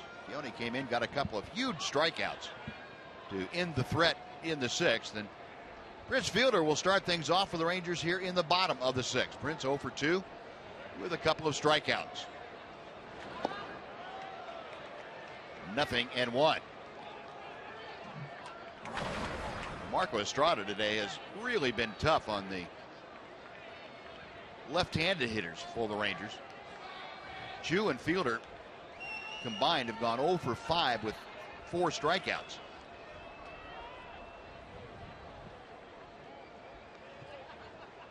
Oh, 1 pitch on the way. A ball and a strike.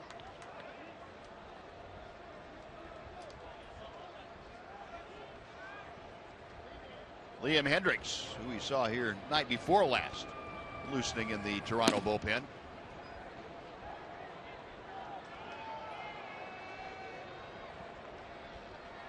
Estrada back to the plate. 2-1.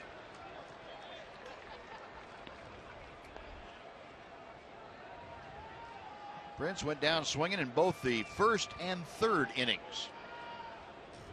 Keone Kella on the Ranger bench after walking the first man that he faced and giving up a double steal, but then got back-to-back strikeouts.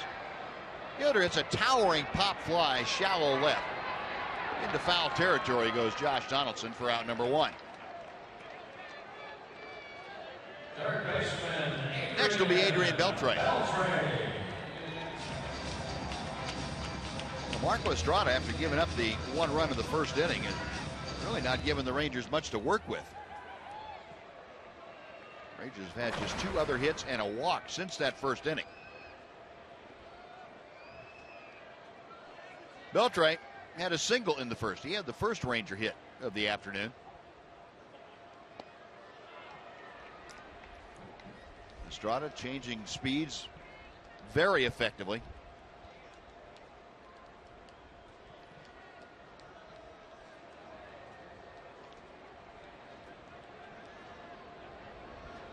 The 0-1 pitch.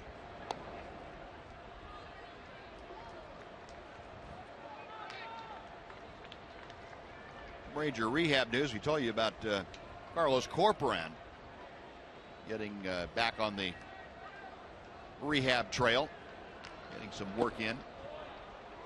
Kyle Blanks, who we haven't heard from in about a month or so, is finally back to reasonable health, so he'll start a rehab assignment in Round Rock tonight.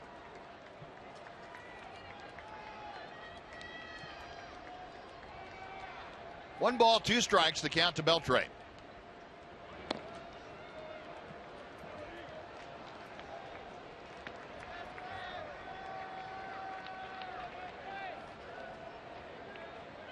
Adrian hitting at .268 as he faces Estrada.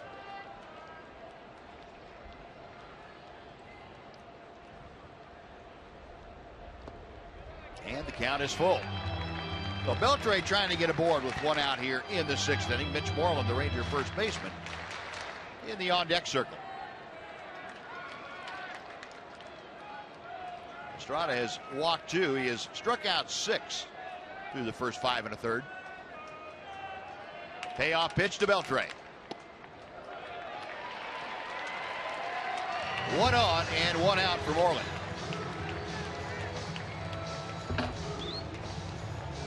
Estrada now with his 3rd walk. John Gibbons, the Blue Jay skipper, surveying what's happening out on the field. Moreland drove in the only run of the game with a base hit in the first inning. Last time up in the 4th, Mitch sent Bautista back to the wall in right field.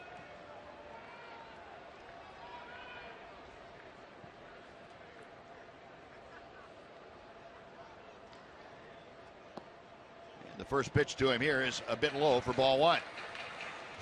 Blue Jays in that overshift. Josh Donaldson, the 3rd baseman, even he's shading toward the bag at second. He's at a shortstop spot, even with the bag. Only about 20 feet off second base. So the right side completely overloaded with Blue Jay infielders.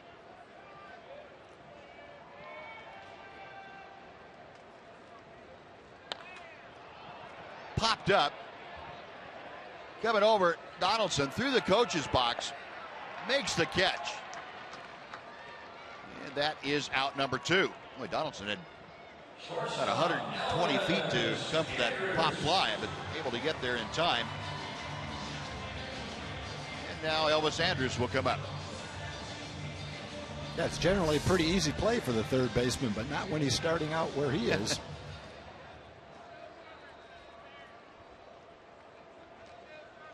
Hung up there. Plenty of time for him to get over and make the catch, though. Not much of a breeze here this afternoon, so he didn't have to fight that too much. 2 gone. Here's Elvis. Elvis drove a double into the left field corner his last time up. 0-1 on the foul ball.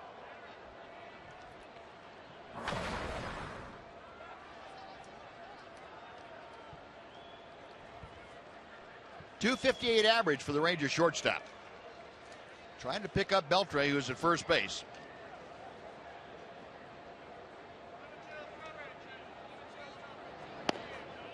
And Estrada hits the upper reaches of the strike zone. Elvis not real thrilled with that call by Paul Nart. But it's 0-2.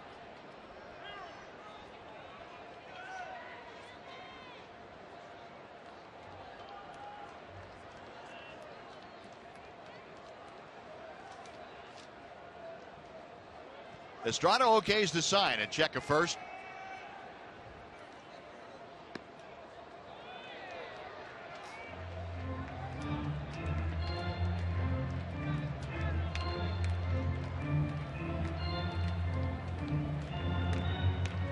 Elvis, who celebrated his 27th birthday last night, trying to give himself a belated birthday present here today.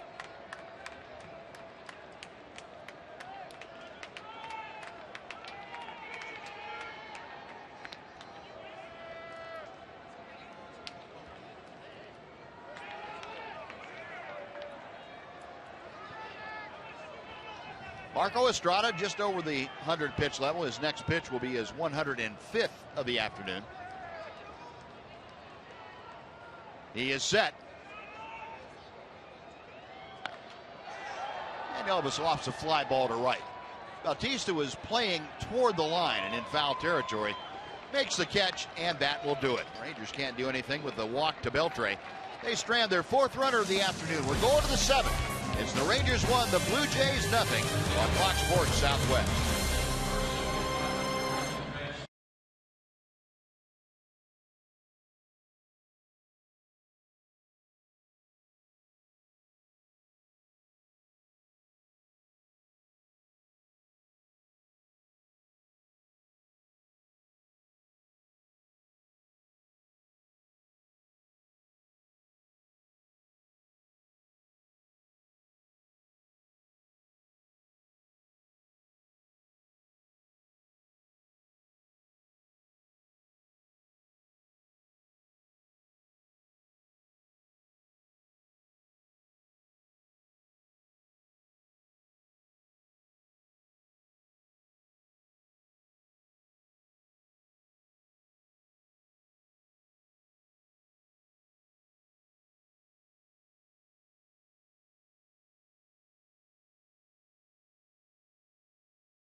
The only run of the game produced by Mitch Moreland in the first inning.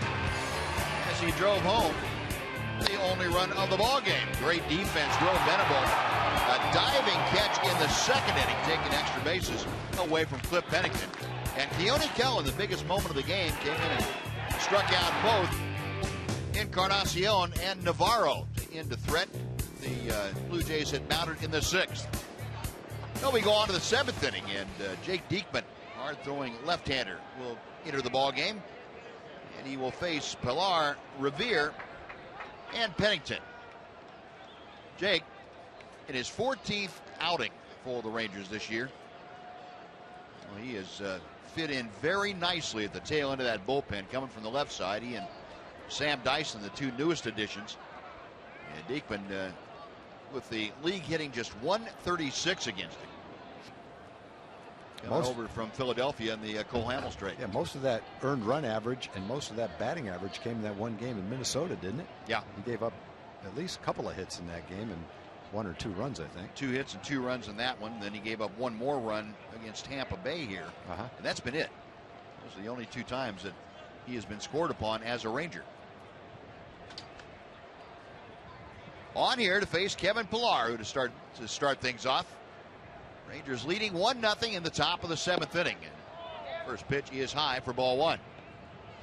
Pilar today is grounded into a double play and fouled out. Giovanni Gallardo worked the first 5 1/3. Shut out the Blue Jays on just 3 hits. He had 3 walks, 2 strikeouts. Keone Kellen came on in relief in the 6th. Gave up a walk to the first hitter he faced and struck out Encarnacion and Navarro. Good breaking ball. And Pilar now down in the count, 1-2. It's a pitch that Jake Diekman doesn't throw a lot to right-handed hitters, but well, when he does, he gets some pretty funky-looking swings. Yeah, you got to show it to them just to keep it in the back of their mind. Makes your other pitches that much better, but it only comes every now and then. You will get those kind of swings at it.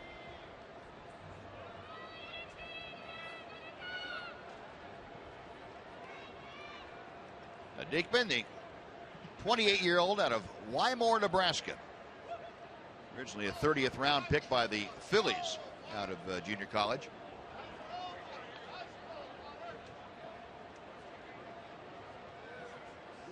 Two balls and 2 strikes. Phillies took Jake in the 30th round of that 2007 draft. Jake made his major league debut back in 2012 in Philadelphia, 32 ball games that year. Worked in 73 games for the Phillies last year. And there's a fastball on the inside corner. Pilar caught diving out for the outside corner and couldn't do anything about it. 1 out.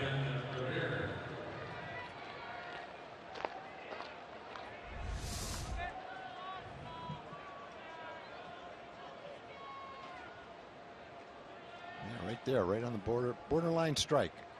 When you sell out for the outside part of the plate. Yeah, it probably looked to him like it was about 6 inches inside. Probably did. The 1 out. Here's Ben Revere. Takes the pitch high from his former teammate. Revere has been on 18 times in his last 35 plate appearances, one way or the other. 2 more hits in this game, so he's been hot at the bottom of their lineup. And he's going to add 1 more to it. He got a fastball up from Diekman, and he has his 3rd hit of the afternoon, a 1-out single, and the tying run is aboard. Cliff Pennington coming up. Yeah, he didn't do much when he first came over to the Blue Jays. He was cold, but he has definitely heated up. 3 hits today. Came into the game hitting .278. So the hits are all even now at 4 apiece. Rangers still have that 1-0 lead, and you got to be careful with Revere. We've already seen him swipe second base 1 time today. Pennington is 0 for 2. Pennington, we showed you that great play that Will Venable made back in the 2nd inning. Pennington's long fly ball that Venable laid out for him, made a great catch. Last time up, with Revere running on a 3-1 pitch, Pennington flied to right. It turned into a double play. So he's been involved in a couple of very critical defensive plays in his 2 times to the plate.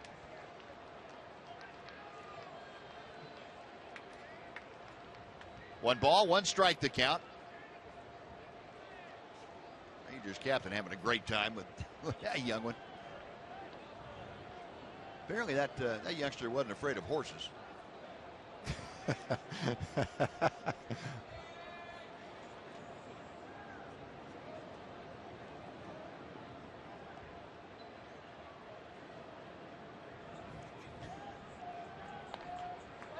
Fouled back to the screen. It's a ball and 2 strikes.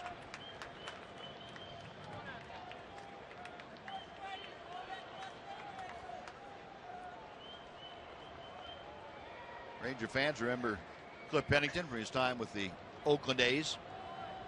Went over to the Arizona Diamondbacks, utility player. 1-2 pitch. We'll try it again.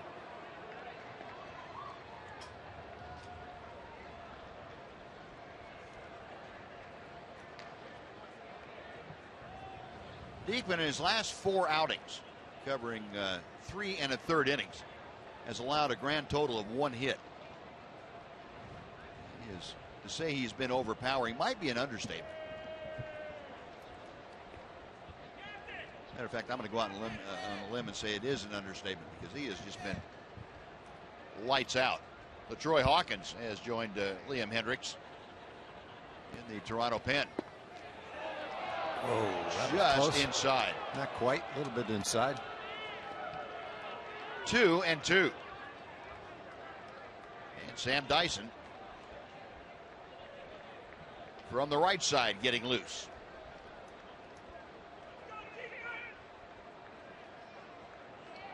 Revere stepping off his lead at first. Now time called.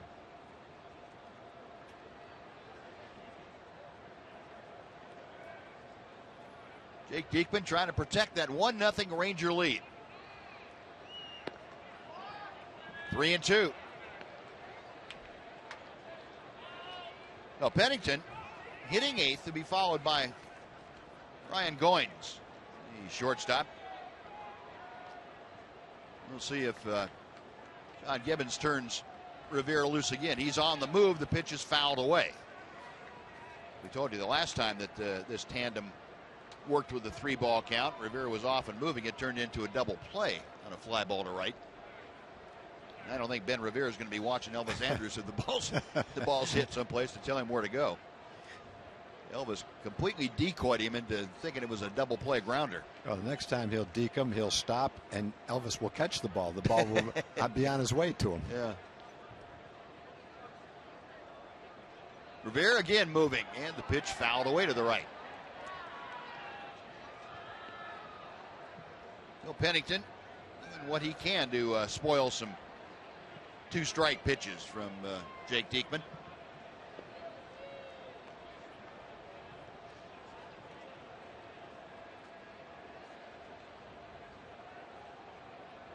Moreland holding first against Ben Revere. Revere with a 1-out single is aboard, and Diekman working to Cliff Pennington, the switch hitter. That time Revere is not going. Might not have gotten any kind of jump. Yeah, take a breath. A little warm this afternoon to be running wind sprints at 94 degrees.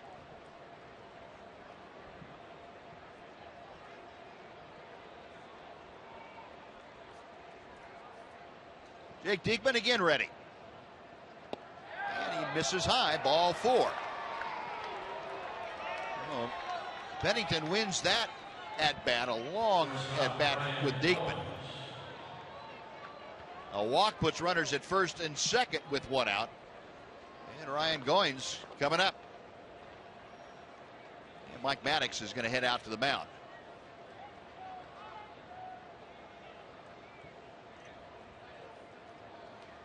For Ranger pitchers now, that is their 5th walk of the afternoon. Again, they had 11 last night. This Toronto club, not the kind of offensive unit that you want to add many base on balls to. Well, we have a second here. We'd like to remind you the Rangers are right in the thick of a hunt for the postseason spot in September 14th through 17th. Rangers play a critically important series against the Houston Astros. Don't miss the opportunity to watch some of the most exciting baseball all year out here at Globe Life Park. Get your tickets at TexasRangers.com or call 972-RANGERS. Be part of the exciting crowd out here at Globe Life Park. Rangers trying to stay well within striking distance. They have 7 more games with the Astros. It will be a Donnybrook, to say the least. Fastball to Goins, in for strike 1. Goins has been getting on base a lot himself. His on base percentage in the last 20 games coming into this ball game was .446. So you can talk about the bottom of the lineup, but Revere is hot. Goins has been getting on base. So they guys at the bottom of the order have been doing the job too. Yep. Good breaking ball from Diekman, and Jake now with the advantage in the count at 0-2.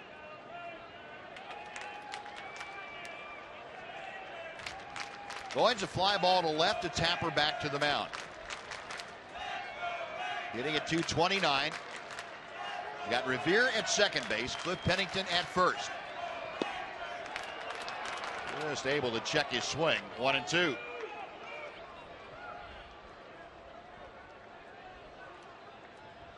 Jake Diekman now facing his 4th hitter of the inning. He's already been forced to use 20 pitches.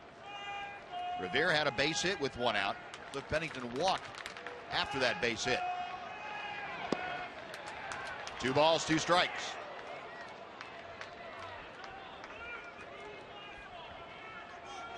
.431 walks this season. That's second in the American League. And 16 the last 2 days. That'll pump up that total.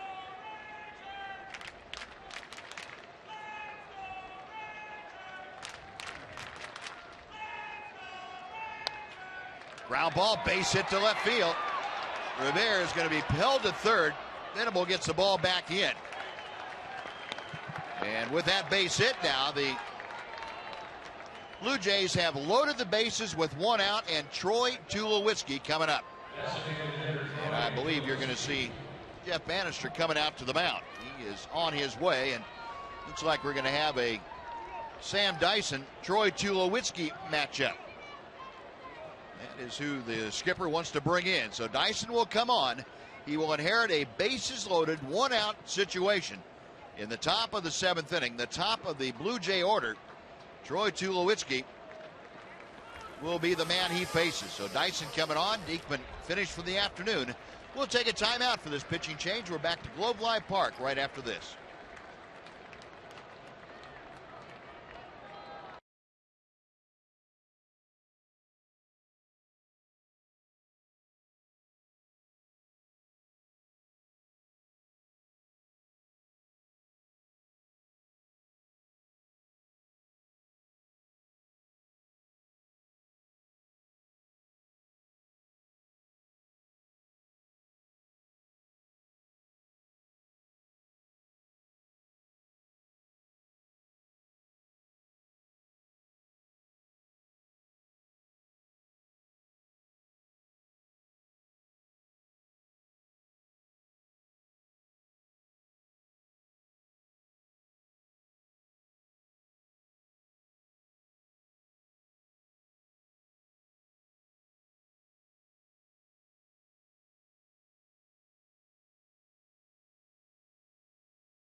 Dyson appearing in his 14th game for the Rangers, and he will have a matchup that he has had before. On Tuesday night, Dyson came in to face Troy Tulowitzki and struck him out And that's 2 times now that Dyson and Tulowitzki have matched up, both of them resulting in a strikeout. Well, he definitely will be trying to make the same pitches that he made to Tulowitzki in that game. Hard sinkers down. Got Tulowitzki to offer at him. Maybe if he makes contact, that's the one you get the ground ball you're looking for. And that first one in for a called strike 1. Just keep it down there. Pound the bottom of the strike zone. Tulowitzki 0 for 3 this afternoon. 2 ground outs and a strikeout. Bases full of Blue Jays. The 0-1 pitch coming from Dyson. Ground ball to Beltre to second for 1. The return to first, a double play. Sam Dyson dialing up a 2-ball, and the Rangers are out of the jam in the 7th. No runs, 2 hits, and 2 men are left. We'll take the stretch at Globe Life Park in Arlington. It remains the Rangers 1 and the Blue Jays nothing.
Today's strongest fan photo selection. And T-Mobile making all this possible. Today's photo comes to us from Mike. Mike, we appreciate that. Thank you very much. And for you folks that would like to send in your photo, just use hashtag Southwest Data Strong Fan. And your photo might be selected to be aired during one of our upcoming broadcasts, the way Mike's was today. T-Mobile getting that done and getting this done. Sam Dyson threw 2 pitches, 1 for a called strike, 1 for a double play. That's pretty efficient. Oh, and when he fires that thing 96 miles an hour at the bottom of the strike zone and gets it to sink. The last time he faced Tulowitzki, he missed it all the time. That time he hit it, but about the only place he could hit it is right on the ground. And with a sinker ball pitcher like that, you know you're going to get a lot of ground balls. And the negative part of it is occasionally ground balls find holes, but in that particular case, the ground ball found Adrian Beltre's glove, and they turned it. Well, Liam Hendriks, the 26-year-old Australian, on to take over for Marco Estrada. And dealing to Will Venable, misses low. It's 1 ball and 1 strike. Saw Hendriks on Tuesday night also here.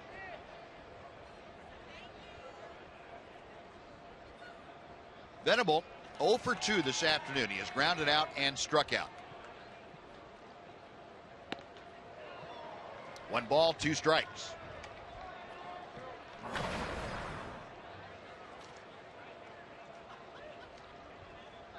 Hendriks on Tuesday night worked a third of an inning, gave up a hit and a walk, also had a strikeout. Right-hander is ready. The 1-2 pitch to Venable. 2-2.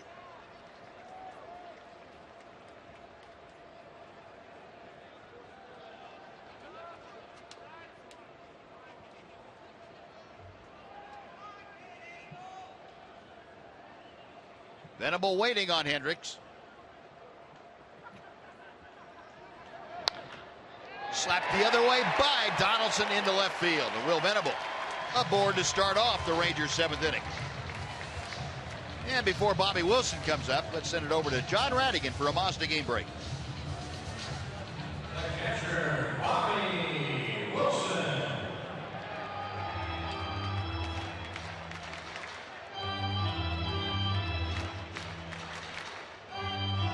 All right, John, thank you. The Rangers get their leadoff man aboard. And that is the first time since the 3rd inning that that's happened. And talking about the Angels, how about the wild card standings in the American League? Brought to you by DirecTV. Yankees with that top spot. They are 4 games ahead of the Twins. Twins are half a game ahead of both the Rangers and Angels. And that is updated, reflecting the Angels win. They have, for the moment anyway, tied the Rangers half a game behind Minnesota. Bobby Wilson 0 for 2, a couple of groundouts. Around to bunt and pops it up. That will be back over the screen and a play. Donald's going to run down the exit, get a drink of water or something. He was about a foot away from Bobby when he bunted that ball.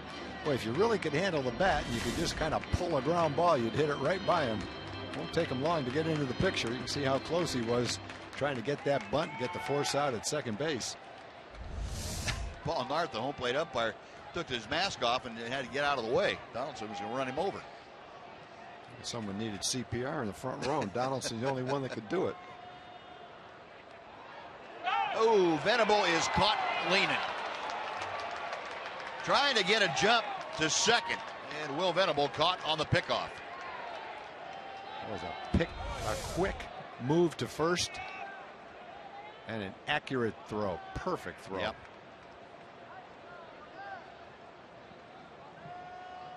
Well, Liam Hendricks showing you a very good quick move. He had quick feet, got rid of the ball quickly. Throw right down there where the tag could be applied without much hesitation. 0-1 the count to Bobby Wilson.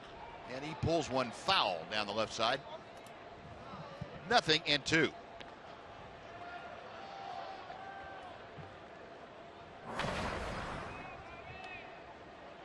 Bobby hitting a .237 with the Rangers. Overall, 183 is his average. 10 RBI this year. Liam Hendricks back to the plate.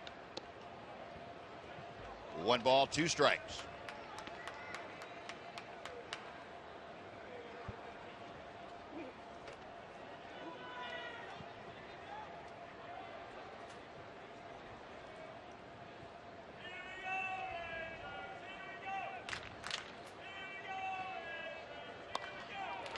Line to right, that's going to be in for a base hit. Bautista will cut it off before it gets to the corner. And Bobby Wilson, with his first hit of the afternoon, a 1-out single. He is aboard for Hanser Alberto. He reached out for that one, but he made solid contact. Struck it right down the right field line. Pretty good pitch, too. Perfect pitch, really. Barely touching the strike zone. Lowest part of the strike zone. He's still able to get some pretty good wood on that ball. Well, the Rangers now with 6 base hits this afternoon.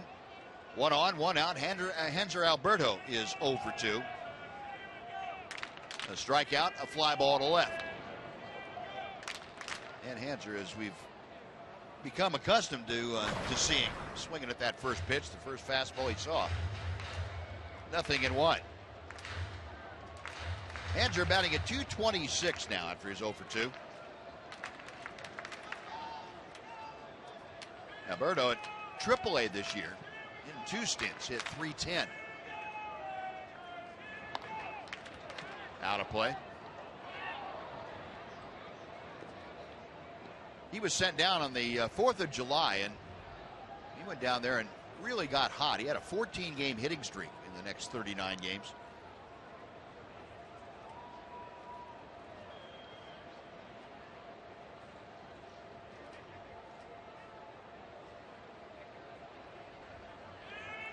Hendricks gets the sign.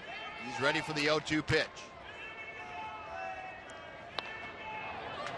Another foul ball to the right.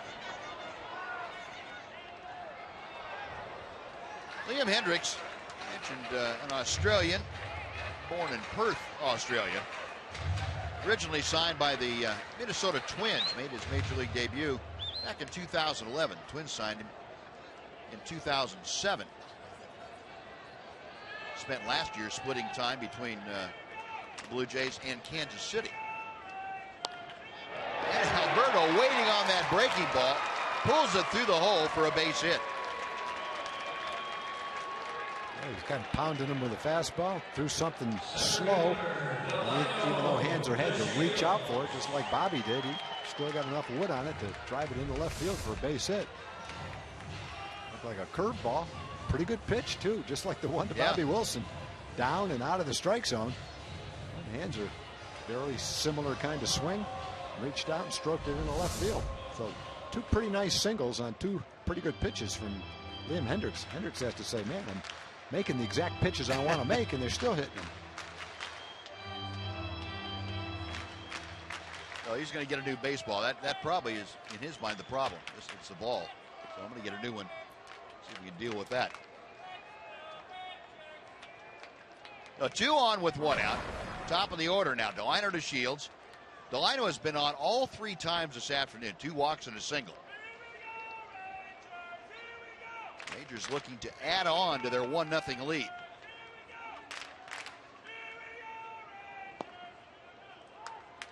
Nothing and 1. The Shields, after the 1-for-1 officially, hitting at .257. Got Bobby Wilson at second. Hanser Alberto trailing him at first. Blue Jay infield playing straightaway and at double play depth. Ground ball, base hit to right field. Bobby Wilson coming around the ball, gets by Batista, and everybody is going to score, and it might be Delino that's going to score. Here he comes. He's got the Jets on. The throw to the plate, not in time. Wow. 3 runs in, Delino circling the bases. The Rangers lead at 4-0. That kind of changes the complexion of this ball game. Looked like a harmless single to right field. Not harmless, it was going to at least load the bases. Looked like Tony Beasley was going to stop the runner at third. Instead, hustling in to make the throw, Bautista forgot to catch the ball. He was going to make the throw to the plate, but he never caught the ball. It goes right by him, and everybody scores. The ball looked like it took a right turn on him. Came in to catch it, had to reach to his left, and went right by him. Wow, what a turn of events. And now they're going to have an appeal play saying that somebody missed third base. The appeal to third base umpire, who's waiting for Josh Donaldson to tell him who the appeal was about. And Ed Hickox, once he finds that information out, he said, no, he touched the bag. A lot of people had to touch third on that play. So it goes down as a single, no RBI, and a 3-base error. Bobby Wilson, the first to touch third. He just kept on going. Right behind him, Hanser Alberto. He touched third. And Delino to Shields. Maybe they thought Delino got around too quickly. He must have missed the bag somewhere. He didn't.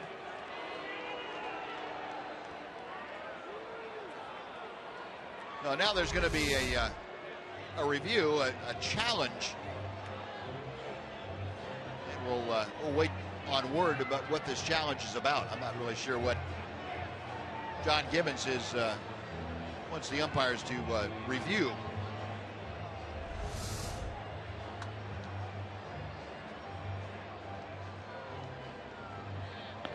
Well, he touched it with his heel. That might have appeared to the bench anyway that he missed third base. This is not the first guy they're appealing on. Yeah, they have a choice of 3 guys on that play. Yeah. Jose Bautista, an uncharacteristic error as he was coming up to charge the ball to make a throw, and there really wasn't a throw that was necessary on that play. But yeah, I'm not sure what he did on that ball, Buzz. As he came in to field the ground ball, he was a little bit too far to the right and then had to reach to his left. So I don't know if the ball spun away from him, if he misjudged where the ground ball was going to be, but it wasn't a clear case of him reaching down to catch the ball. And the call is confirmed by the replay command center in New York.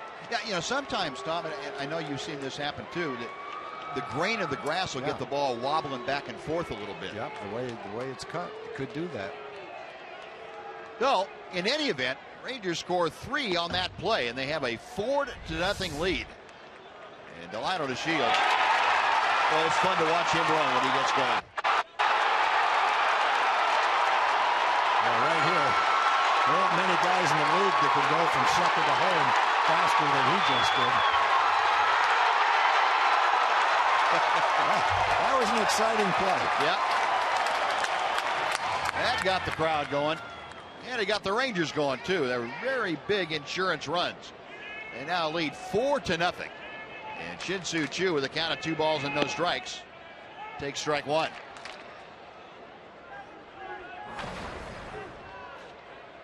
So again, a single for Delino to Shields.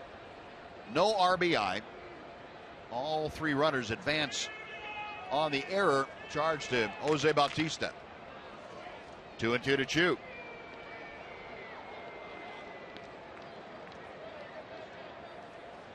Choo this afternoon has struck out twice, grounded to first. And Delino, got to admire that. No oxygen, nothing. He's just over there like it's normal. Up the middle. Behind the bag, it hits the bag. And into center field. Choo has a base hit. Rangers getting some fortunate hops this inning. Ball is not bouncing the Blue Jays away, but hey, that's the way it goes. Well, that is the 5th consecutive hit.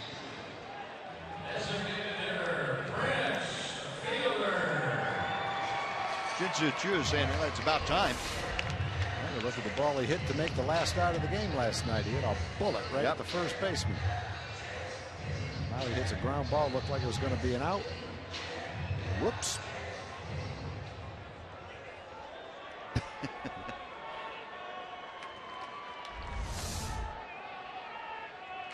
Oh, Choo at first, still just 1 out. Here's Prince Fielder. I'm not sure Prince could, feels like he could use something good to happen for him. He's 0 for 3 this afternoon also. And he lines one to left. That's pretty good. Something. It's making something good happen for yourself. That's 6 straight hits.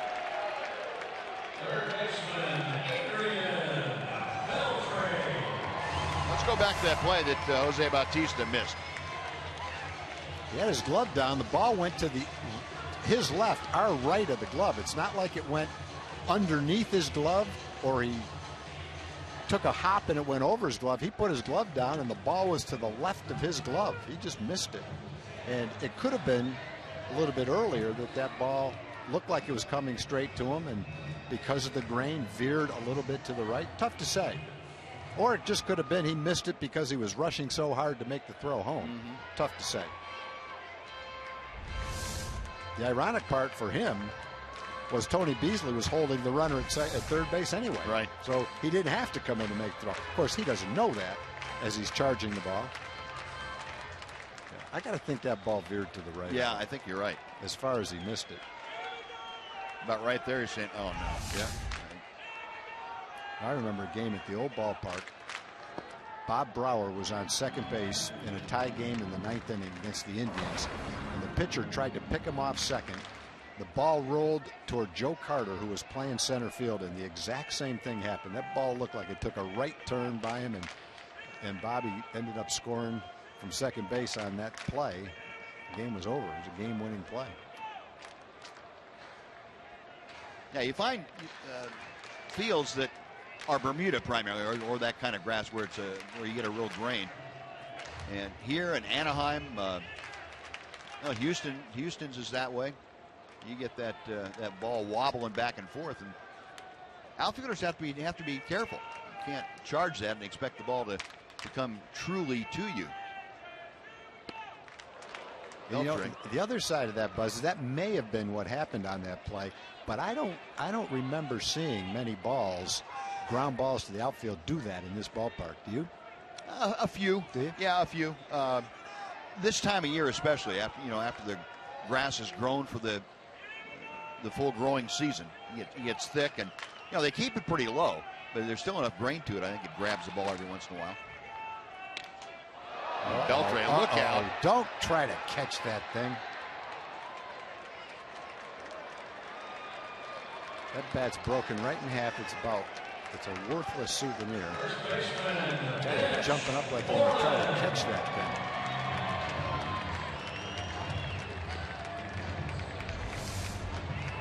That's coming through the air. Guys jumping up like they're going to try to catch that thing. That's like trying to catch a sword coming through the air at you. Yeah, pretty much. The reward is just not worth the risk involved with that thing. I mean, I'm glad you got it. Look how sharp the end of that bat is. What are you going to do with it? Wow. In any event, Beltre out on the little pop out. The runners moving up to second and third. We probably should add, Buzz, the guy that's got that bat is not one of the 2 or 3 guys that was jumping up trying to catch it. He's the one that picked it up. So in his defense, I don't think he risked being impaled to get that so-called treasure. I'm still for the Bob Uecker method of getting balls and bats like that. You wait till it stops rolling and pick it up. Well, I think that's what that guy did. Mitch Moreland, 1 for 3 this afternoon. Had an RBI single back in the first inning. If you're in the stands at a ball game and a broken bat comes at you like a helicopter, do whatever you can to get out of the way and avoid being hit by it. If you have time, lie down on the ground to get out of the way of that thing. I think you have this feeling of invincibility when you're in the stands, that what a great thing it would be to get a bat to bring home after a ball game, but just not worth it. Yeah. Moreland waiting for the 1-1 pitch. Now 1-2. And again, we talked about it quite often, but the number of bats that shear off like that, it just has increased so much that you're going to have to do something with screens and things like that to protect folks. Yep. And that one was one of the sharper ones I've seen. Yeah. Some of them they're all jagged to a certain degree, but some of them are a little bit more blunt. That thing was as sharp as a knife. Moreland, a tricky hop played nicely by Encarnacion. That'll do it. Well, the Rangers get 3 big runs. They had 6 hits. They leave 2. We're going to the 8th inning. It's now the Rangers 4, the Blue Jays nothing.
Playing hooky from work. Actually, these are the owners, co-owners.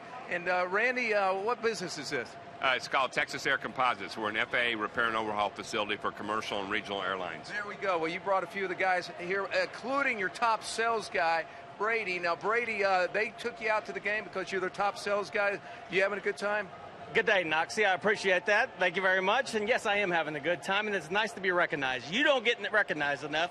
Buzz and Tom always talk about Emily, but we need more Noxie! Noxie! Hey! Noxie! All right, I like this guy. I like him. Okay, well, congratulations, fan of the game. Anything else you like to say? Buzz, cue ball foul.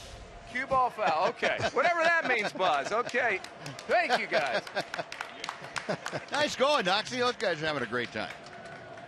Good to see him out here. Well, Sam Dyson back to the hill. A little bit more relaxed of an outing now that Rangers put 3 extra runs on the board when Sam came in last inning. He inherited a very difficult situation, bases loaded, 1 out. He got the double play grounder from Tulowitzki.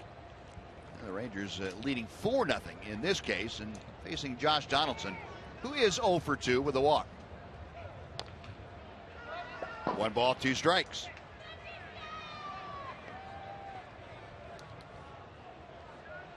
Now the Rangers trying to get back on the winning side of things, keep pace with the Angels. Angels won this afternoon 2-0, and Rangers trying to pick up a half game on the idle Houston Astros to climb within 5 games of the top spot in the AL West.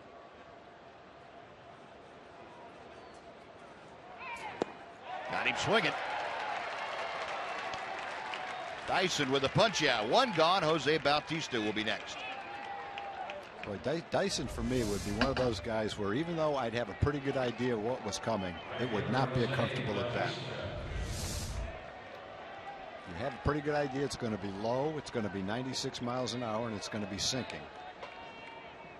That's not the problem. Comes when you go to swing at it. If you don't make any kind of decent contact, it's going to just vibrate in your hands like. Bautista chops 1 foul.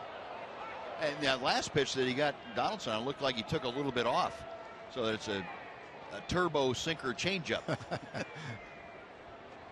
Well, he's the exact guy you want in the game at the moment Tulowitzki hit. Yep. 1-run game, bases loaded, 1 out. I mean, Tulowitzki finds a hole, great. But you've got a pretty good feeling he's going to get a ground ball. Alberto throwing across his body. It's wide.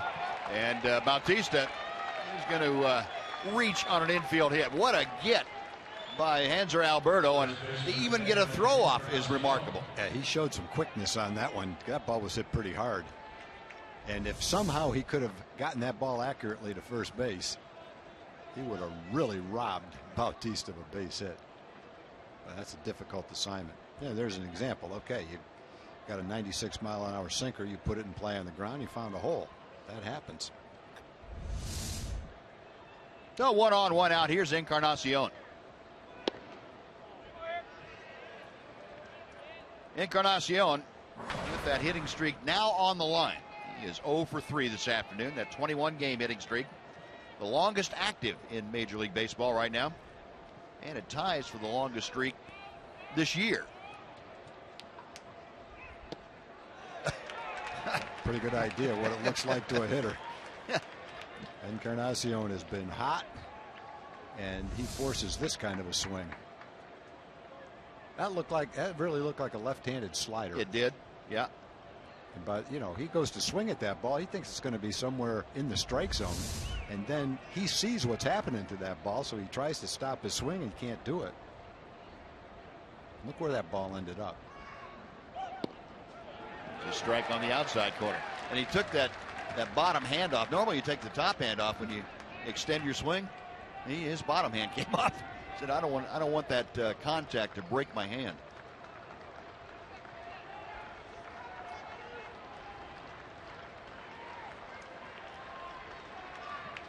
The 1-2 pitch.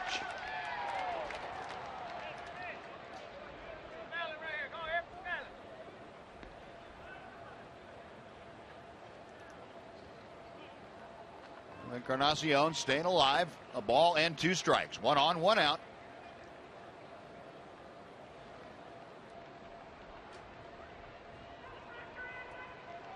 Sam Dyson reading the signs from Bobby Wilson.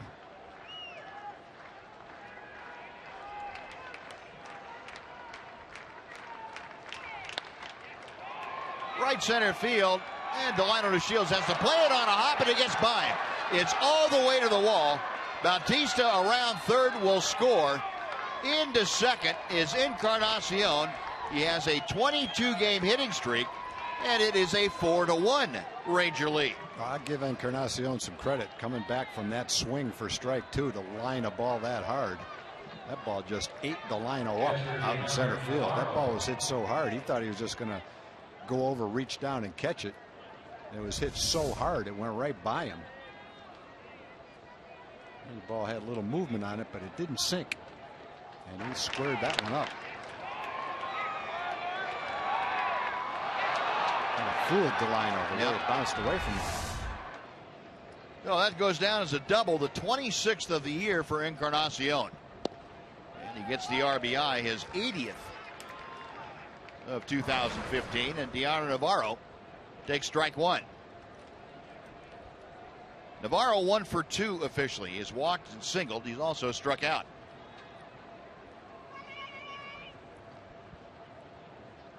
So thank goodness for the 3 runs the Rangers scored in the bottom of the 7th inning. Mitch Moreland has that little chopper, goes to the bag. Out number 2, on to third. It goes Encarnacion. And Kevin Pillar will come up. Center fielder Kevin Pillar. Folks, on Sunday, September the 13th, Rangers are giving away a special T-shirt to commemorate Adrian Beltre's 400th home run. First 15,000 fans 14 and older will be lucky enough to take home this special souvenir sponsored by Snapple and 7-Eleven. Get your tickets at TexasRangers.com to see the Rangers take on the A's and get to Globe Life Park early for this commemorative giveaway. A 1 on 2 outs. Pillar takes strike one. Pillar 0 for 3 today. He was grounded into a double play, popped out, and struck out.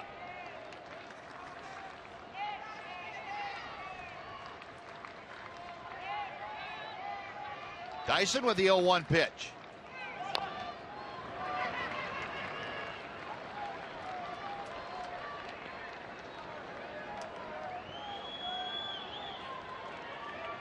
Pillar walking around a 263 average as he faces Dyson.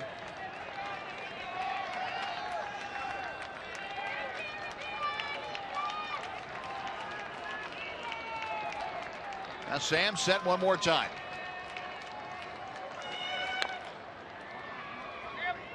Still 0-2.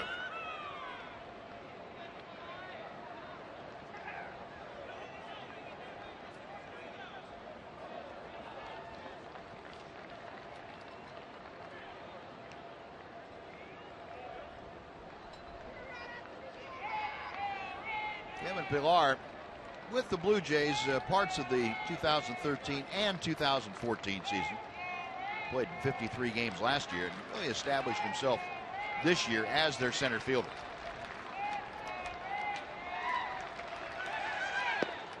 One ball, 2 strikes. Pillar out of Southern California. He is a 26-year-old. Majored in mathematics in college. Went to Cal State Carson.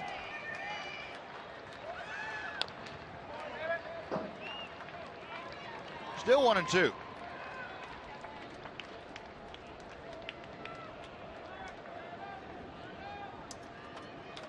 Pillar originally a 32nd round draft pick in the 2011 draft by the Blue Jays.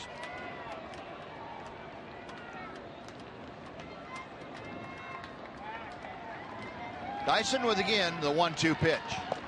Got him swinging. Well, the Blue Jays get their first run of the afternoon on a couple of hits. They lead 1. After 7.5, it's the Rangers 4, the Blue Jays 1.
here at Globe Life Park in Arlington. This the finale of a 3-game set between these two teams. The Toronto Blue Jays head out of town, and the Baltimore Orioles head into town for a 3-gamer beginning tomorrow. Chris Davis and his hot bat, 35 home runs, which is second in the majors, going up against Cole Hamels, who is rounding into Ranger form, a 3.46 ERA in his last 2 outings.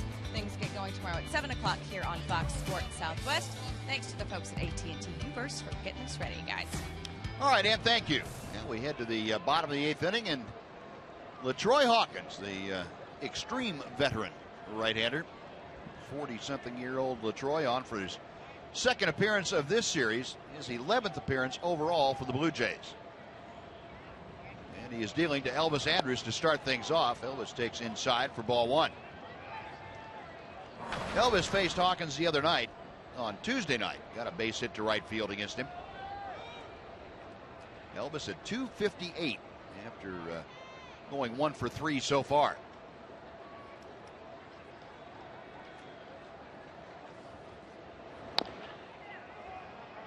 One ball and 1 strike. Rangers with 4 runs on 10 hits. They have played error-free baseball this afternoon. The Blue Jays 1 run on 7 hits. And they had one very important error. Jose Bautista letting the ball get by him for a 3-base error. As it turned out, with the base hits after that, it didn't really affect the scoring as far as earned or unearned runs. But it sure made it easy for the Rangers at that point. Sure did.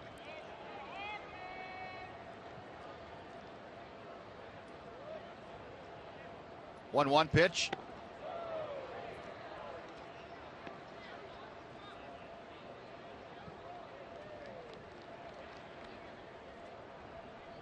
Hawkins pitched the other night. Got out of the inning, but had to throw a lot of pitches in that inning. Somewhere around 25 or 30 pitches, if I remember right. Yep. Leave the bases loaded. Yep. Gave up 3 hits in the inning, and Rangers didn't score. Up the middle, that is into center field by Pennington. And Elvis with his second hit of the afternoon. Well, he has had a couple of 2-hit ball games in this series. Leadoff single here in the 8th inning and brings up Will Venable. Well, we keep talking about how well Elvis is swinging the bat and how he's been hitting the ball for a long time, over 150, 160 at bats now. And he's getting his hits in all different ways. In this game, he ripped a changeup down the left field line, hard hit ball for double. That one he kind of fought off a tough pitch inside and found a hole up the middle.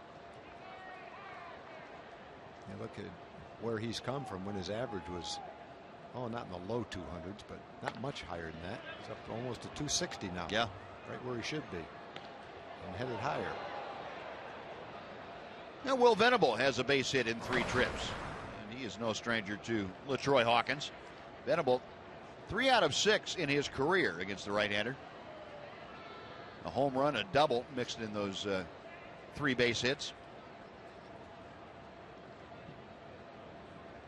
0-1 the count to him.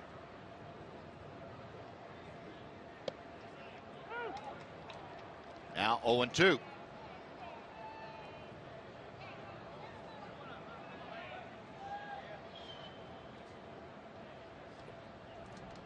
Venable as a Ranger hitting at an even 300 as he faces LaTroy Hawkins.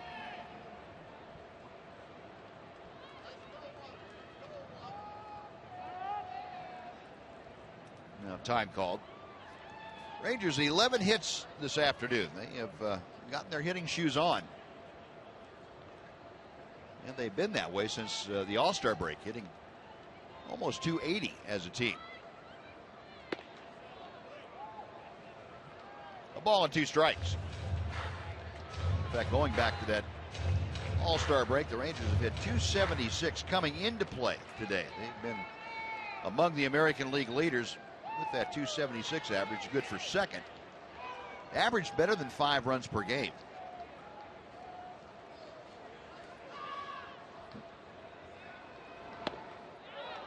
And Venable waving at that off-speed pitch that stayed up. He has gone on strikes. 1 away, and Bobby Wilson will be next. Yeah, Bobby started the rally in the 7th inning. Will had a base hit, but got picked off, so there's nobody on and 1 out. Bobby and Hanser Alberto both singled, and Rangers were off to the races. Sean Tollison loosening in the Ranger bullpen. It is a save situation if the score stays at 4-1.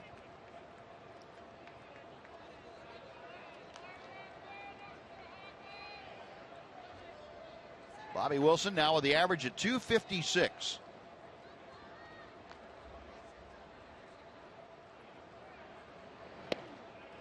One ball, no strikes.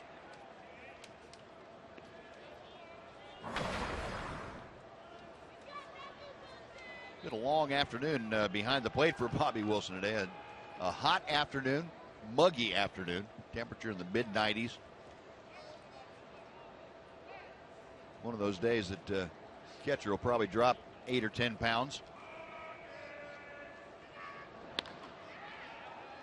Little jam shot foul back into the seats, and the count moves to 1-1. Yeah, I imagine, Buzz, when the umpires look at their schedule, they see when they're going to be working the games in Texas. They see what the rotation's going to be, and they check out when the day game is. And if you're Paul Nart, you went, okay, it's my turn. Yeah, I've got home plate in a day game.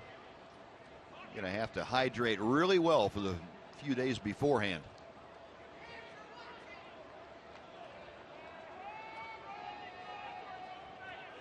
Hawkins, a check of Elvis at first. And deals strike 2.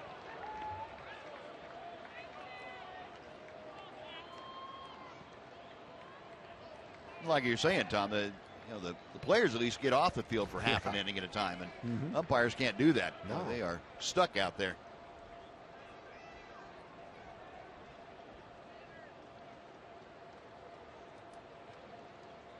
Well, those guys out in the field have to use some sunscreen on their ears and their neck.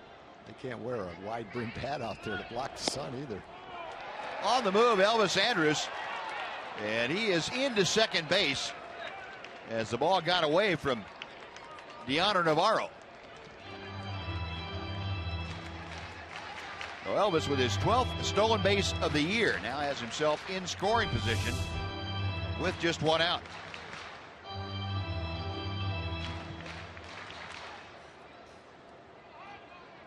Elvis had designs too on making that turn down in second in case Navarro couldn't find the ball, but he did. So 2-2 the count now to Bobby Wilson.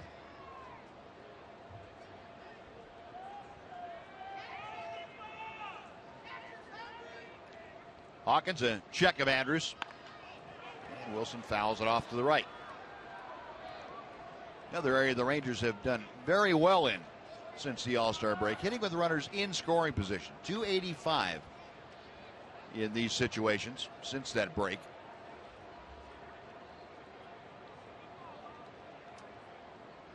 That came on the heels of a miserable first half. They were hitting .230 before the break.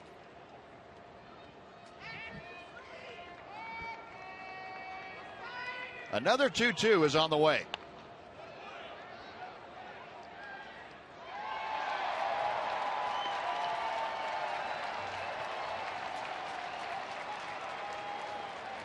He should be happy. He should be happy. He is jumping up and down. Watch this. That becomes one of my all-time favorites right there. He can't believe it. He probably said, I'll never catch one, Dad. I'm not going to bring my glove. Look how happy that kid is. Glove's almost as big as he is. Yeah, That's looks great. like he has either a friend or a brother about the same age. he's kneeling down like he's playing third base, getting ready for one right now. And the other one that was sitting down in the back row is up now too. It's like going fishing, and one guy catches one, and everyone else brings their pole and drops their bait right into the same place where he was. That's got to be a hot spot. Got to be another one down there somewhere. That's so great. There's the other kids that have joined the fun, hoping to get another one. You tell them how I did it. Yep. I opened up my glove and went right in the middle of it. Well, just talk about a show and tell. Just like our coaches taught us. Look, a pretty good little ball player right there. Still 2-2 to Wilson.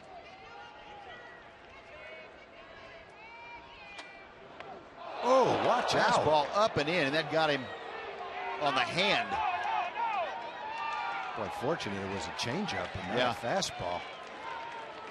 Boy, that was scary. Bobby just looked like he was looking for something away and never really reacted to it. John Gibbons is going to come out and talk to Paul Narth, the home plate umpire.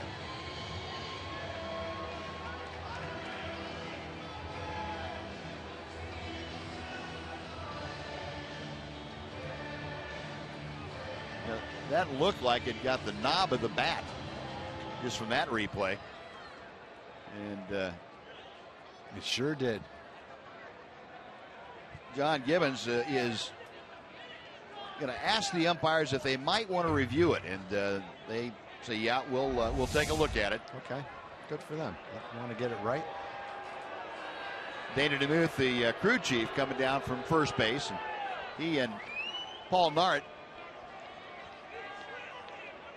will get the headsets on, and they will check with the replay command center back in New York. Umpire review, since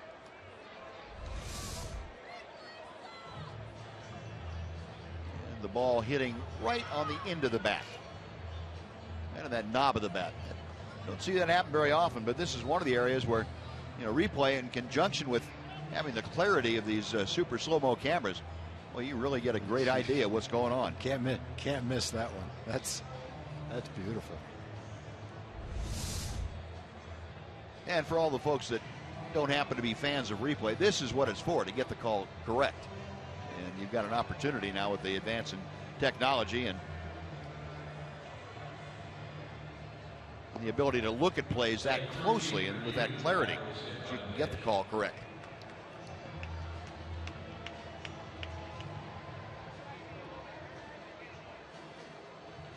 And a decision coming here. It is a foul ball. So Bobby Wilson will come back to home plate.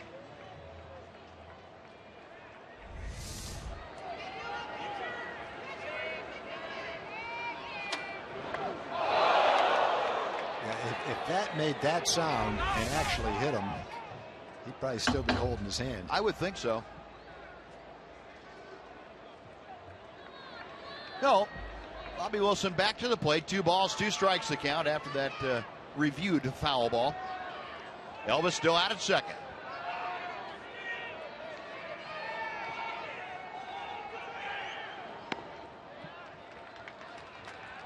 Three and 2. Bobby Wilson hitting 8th in the Ranger order. Hanser Alberto, the second baseman, will follow. Rangers trying to add on to their 4-1 lead at the moment.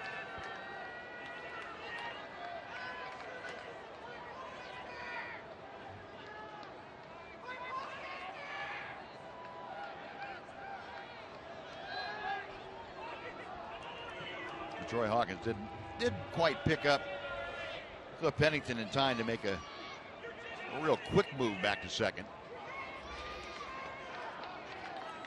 Now the right-hander sets once again. Payoff pitch coming. Looks like a 2 on with 1 out. Headed to another long pitch inning for Troy Hawkins today. Now batting the second baseman, Hanser Alberto. Bobby Wilson, another long count. He's able to work that walk. 2 on for Hanser Alberto. Alberto had a base hit to left his last time up. Wilson at first. Elvis Andrus out at second.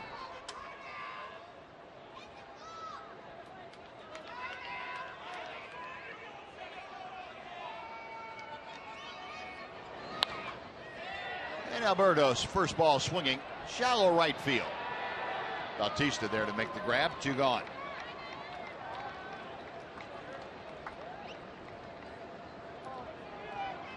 Now the Rangers leave it up to Delino DeShields. He's coming up for his 5th plate appearance of the afternoon. Delino, a big day. He is 2 for 2 officially. 2 singles, 2 walks, 2 runs scored. He has just been all over the base paths and all over center field for the Rangers.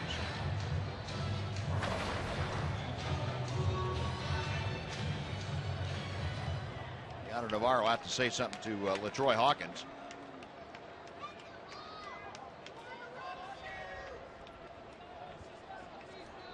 DeShields did not face Hawkins on Tuesday night.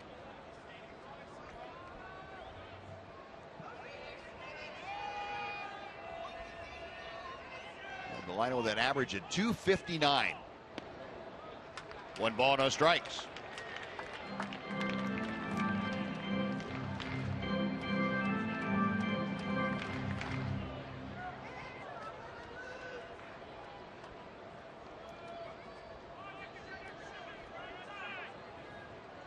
Elvis right there at the bottom of your screen, getting his lead from second. Hawkins checks him and fires a strike.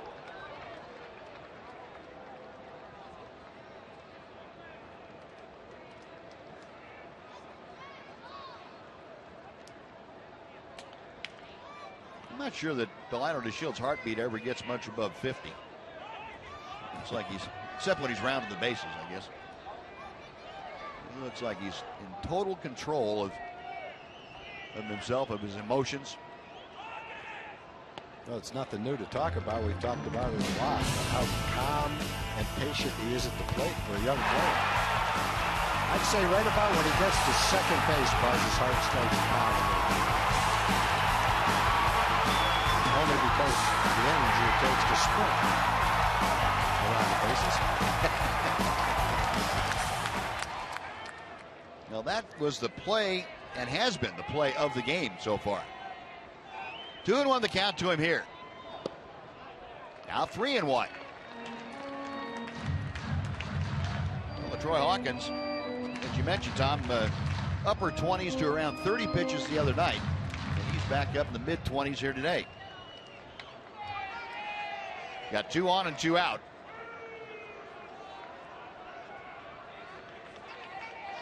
3-1 the count to DeShields. That is well out of play, and the count goes full. So with 2 outs now, both Elvis and Bobby Wilson will be off and moving with the next pitch. If Delino extends this 8th inning, Shin-Soo Choo is in the on-deck circle.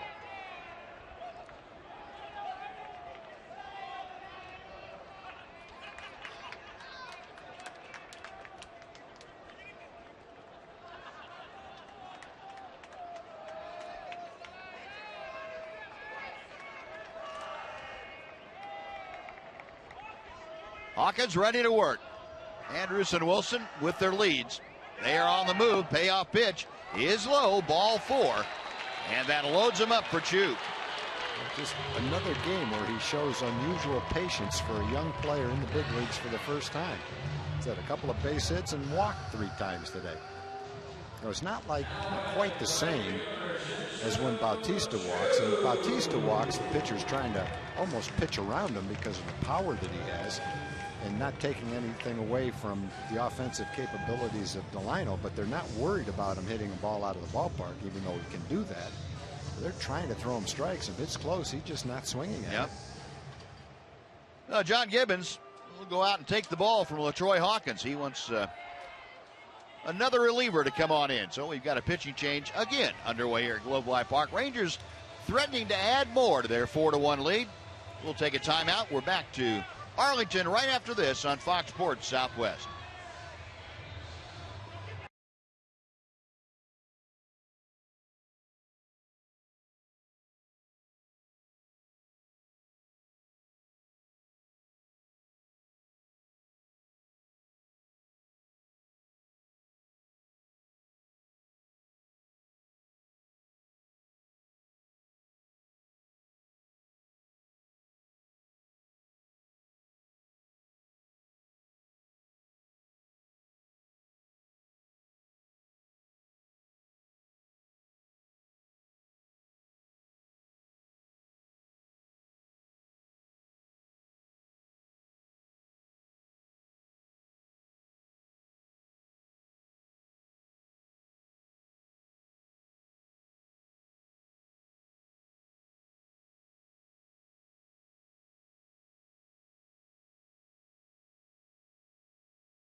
of the bullpen once again. Aaron Sanchez, the 23-year-old right-hander, is on now. And Sanchez, in his first full year of work, this is 26th ball game.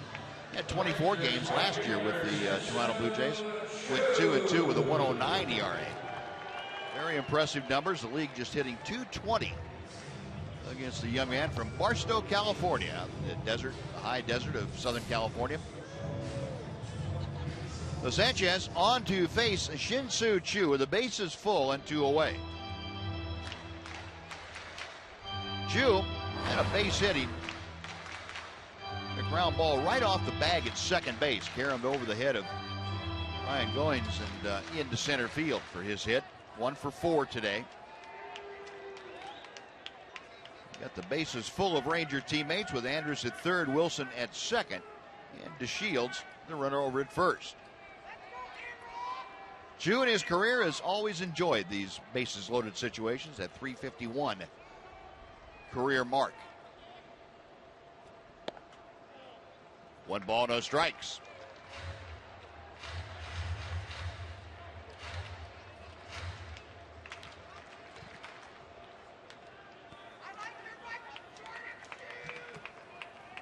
Sanchez, a tall, lean right-hander. And he misses low and inside. 2 balls and no strikes.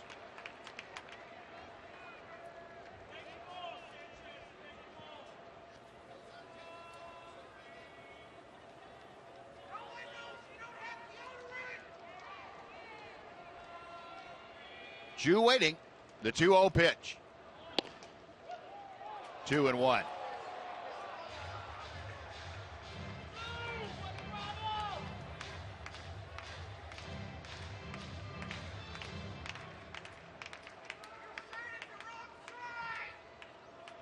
Aaron Sanchez missed 42 games, had a right lat strain.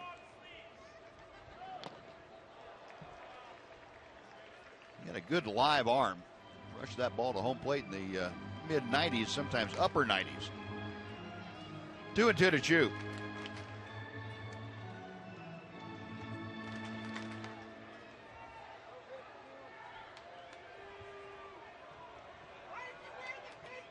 Sanchez okays the sign and sets. Paul Nart restraining himself from ringing up that right arm. And the count is full.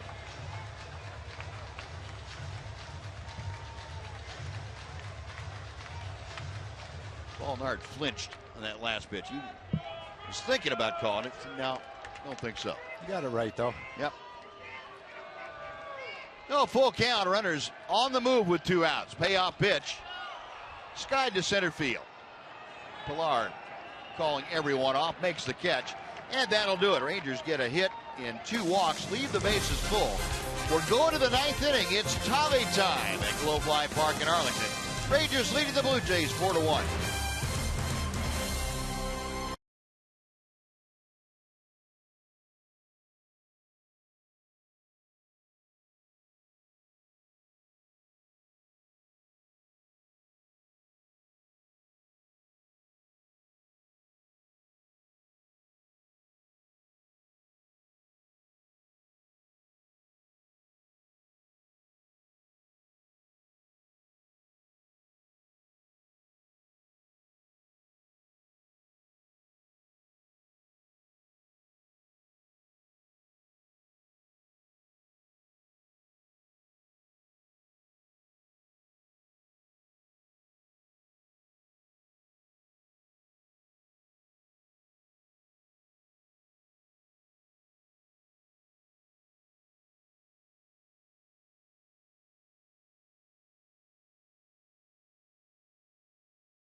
colleague is indeed in there as Sean Tollison gets ready to pitch the 9th inning for the Rangers. After the game, it is Rangers Live, a complete post-game wrap-up. Mac is here. Pudge is here. We'll, of course, have Emily in the clubhouse. Buzz and Tom will join in. We'll probably get Noxie involved over there. I think I see some of his great faithful over there, too. So lots coming up on the post-game show as we will hopefully be celebrating this 4-1 victory, guys. For now, though, let's get it back over to you.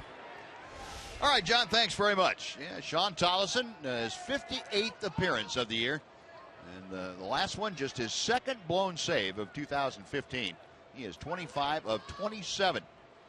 And for the first time this year, also, he walked 2 people in 1 appearance.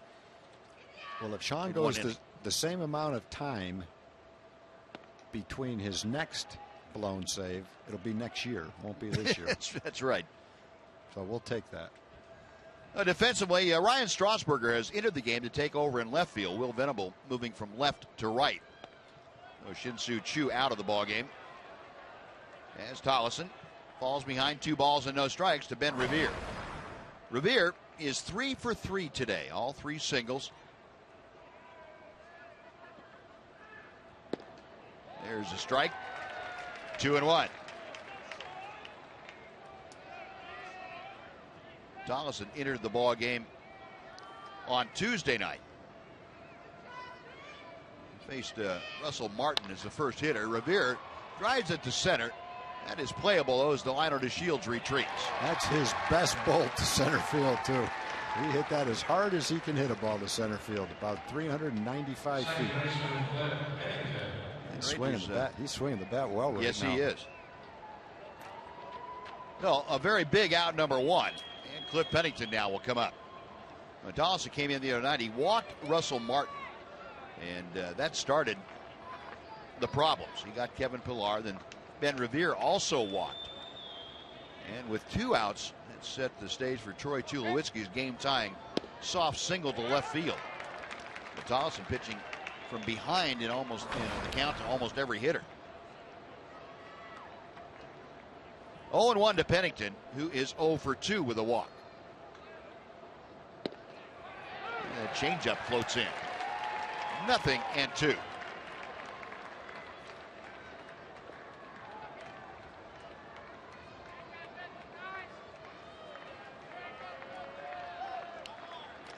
Sean back to the plate. Pulled weakly out to Hanser Alberto. 2 gone.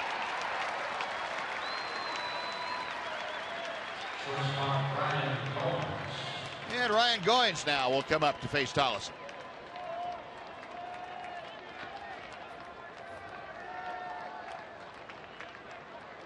Goins today is 1 for 3. And a single in the 7th inning. Other than that, is fly to left and tapped back to the mound. Rangers trying to get back in the win column, snap a mini 2-game losing streak. Chopper by Beltre and into left field, a base hit. Well, Goins going up there swinging at the first pitch, and he has kept things alive, and now you're going back to the top of the order. Designated hitter Troy Tulowitzki.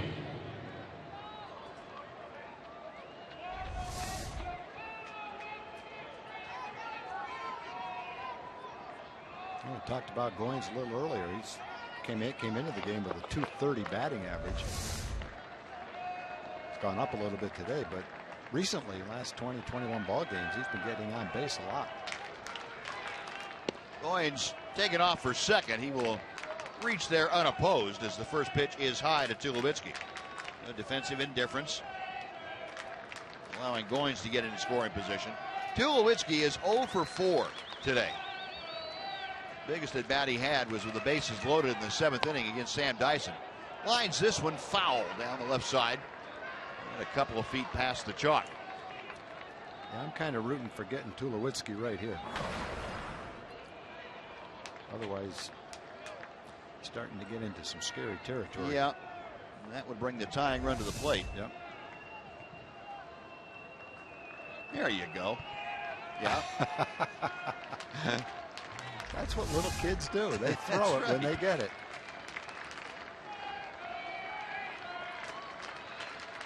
Dollison's 1-1 pitch. Good breaking ball. 1 ball and 2 strikes. Sean has the pitches of a starting pitcher. He's got a fastball, got a slider, changeup. Doesn't throw a lot of curveballs. That's a pretty good curveball. Crowd here at Globe Life Park on their feet, supporting Sean Tollison and the Rangers. The 1-2 to Tulowitzki.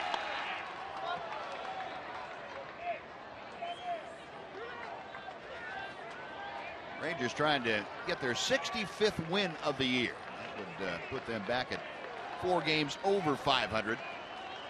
Again, they would pick up a half game on the idle Houston Astros and stay a half game ahead of the Los Angeles Angels, who won in Detroit this afternoon. Tollison to the plate. All the way to the backstop, so down to third goes Goins.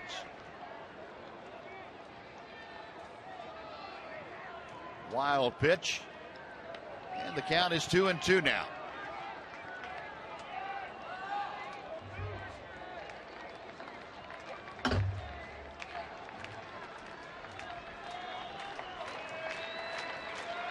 Tollison trying to preserve this win for Yovani Gallardo, who would win his 11th ball game in 20 decisions this year. 2-2 with 2 out. Right at Elvis, and that is a winner. Tulowitzki had a looping jam shot single the other night to tie the game. Not so today. He hit it right on the button. But the Rangers have their shortstop in position. And John Tollison, with his 26th save of the year, the Rangers get the final game of this 3-game set against the Toronto Blue Jays. So the Rangers able to get a big 3 spot in the 7th inning, putting 6 hits together and a defensive miscue to really get some space between themselves and Toronto, able to get out of here with a 4-1 win this afternoon. Delino DeShields, a big day. He was on base 5 times, 3 walks and 2 hits. He scored 2 runs and really set the table for that Ranger offense this afternoon. Here's the last out to Tulowitzki, getting a bullet, but Elvis intercepted it. You just feel good when the game's over and you win a game against Toronto. You just hold your breath with all the guys in their lineup that can do the damage, that you can get that 27th out and hold on to the lead. And Rangers did it today, and Sean got his save. Group hugs all around for the outfield after this Ranger victory. So they go to 65-61. In that half game on the Houston Astros, they are 5 games back now in the AL West. Let's head down to the field. Emily Jones is standing by. Thank you very much. Delino DeShields on base 5 times today. What was working for you at the plate? I don't know. I was just trying to see as many pitches as I could. Yeah, it allowed me to get on base 5 times, and I scored twice. I was just trying to be as productive as I can. You had a shirt on in the clubhouse this morning that said speed. It came in handy when that error was made in the outfield. Take us through that at bat. I was just trying to put the ball in play, and the guy who was throwing his fastball kind of got on me a little bit the first pitch, and I just tried not to do too much and shoot it in the 4-hole, and I got the pitch that I wanted, and I just put the barrel on it, and it got through, and Batista made an error, and that's what I like to do is run, so that was pretty fun. At what point did you think you could make it all the way home? No, when I was rounding first, I looked back. Did you see Bobby Wilson? The ball had got away from a pretty good distance, and when I saw that, I was like, yeah, I might have a chance to score. But I was just happy that we got some cushion right there. Honestly, it's an exciting play. Kind of like a modified inside the park. Not really, but it's always fun getting to run around the bases and touch home.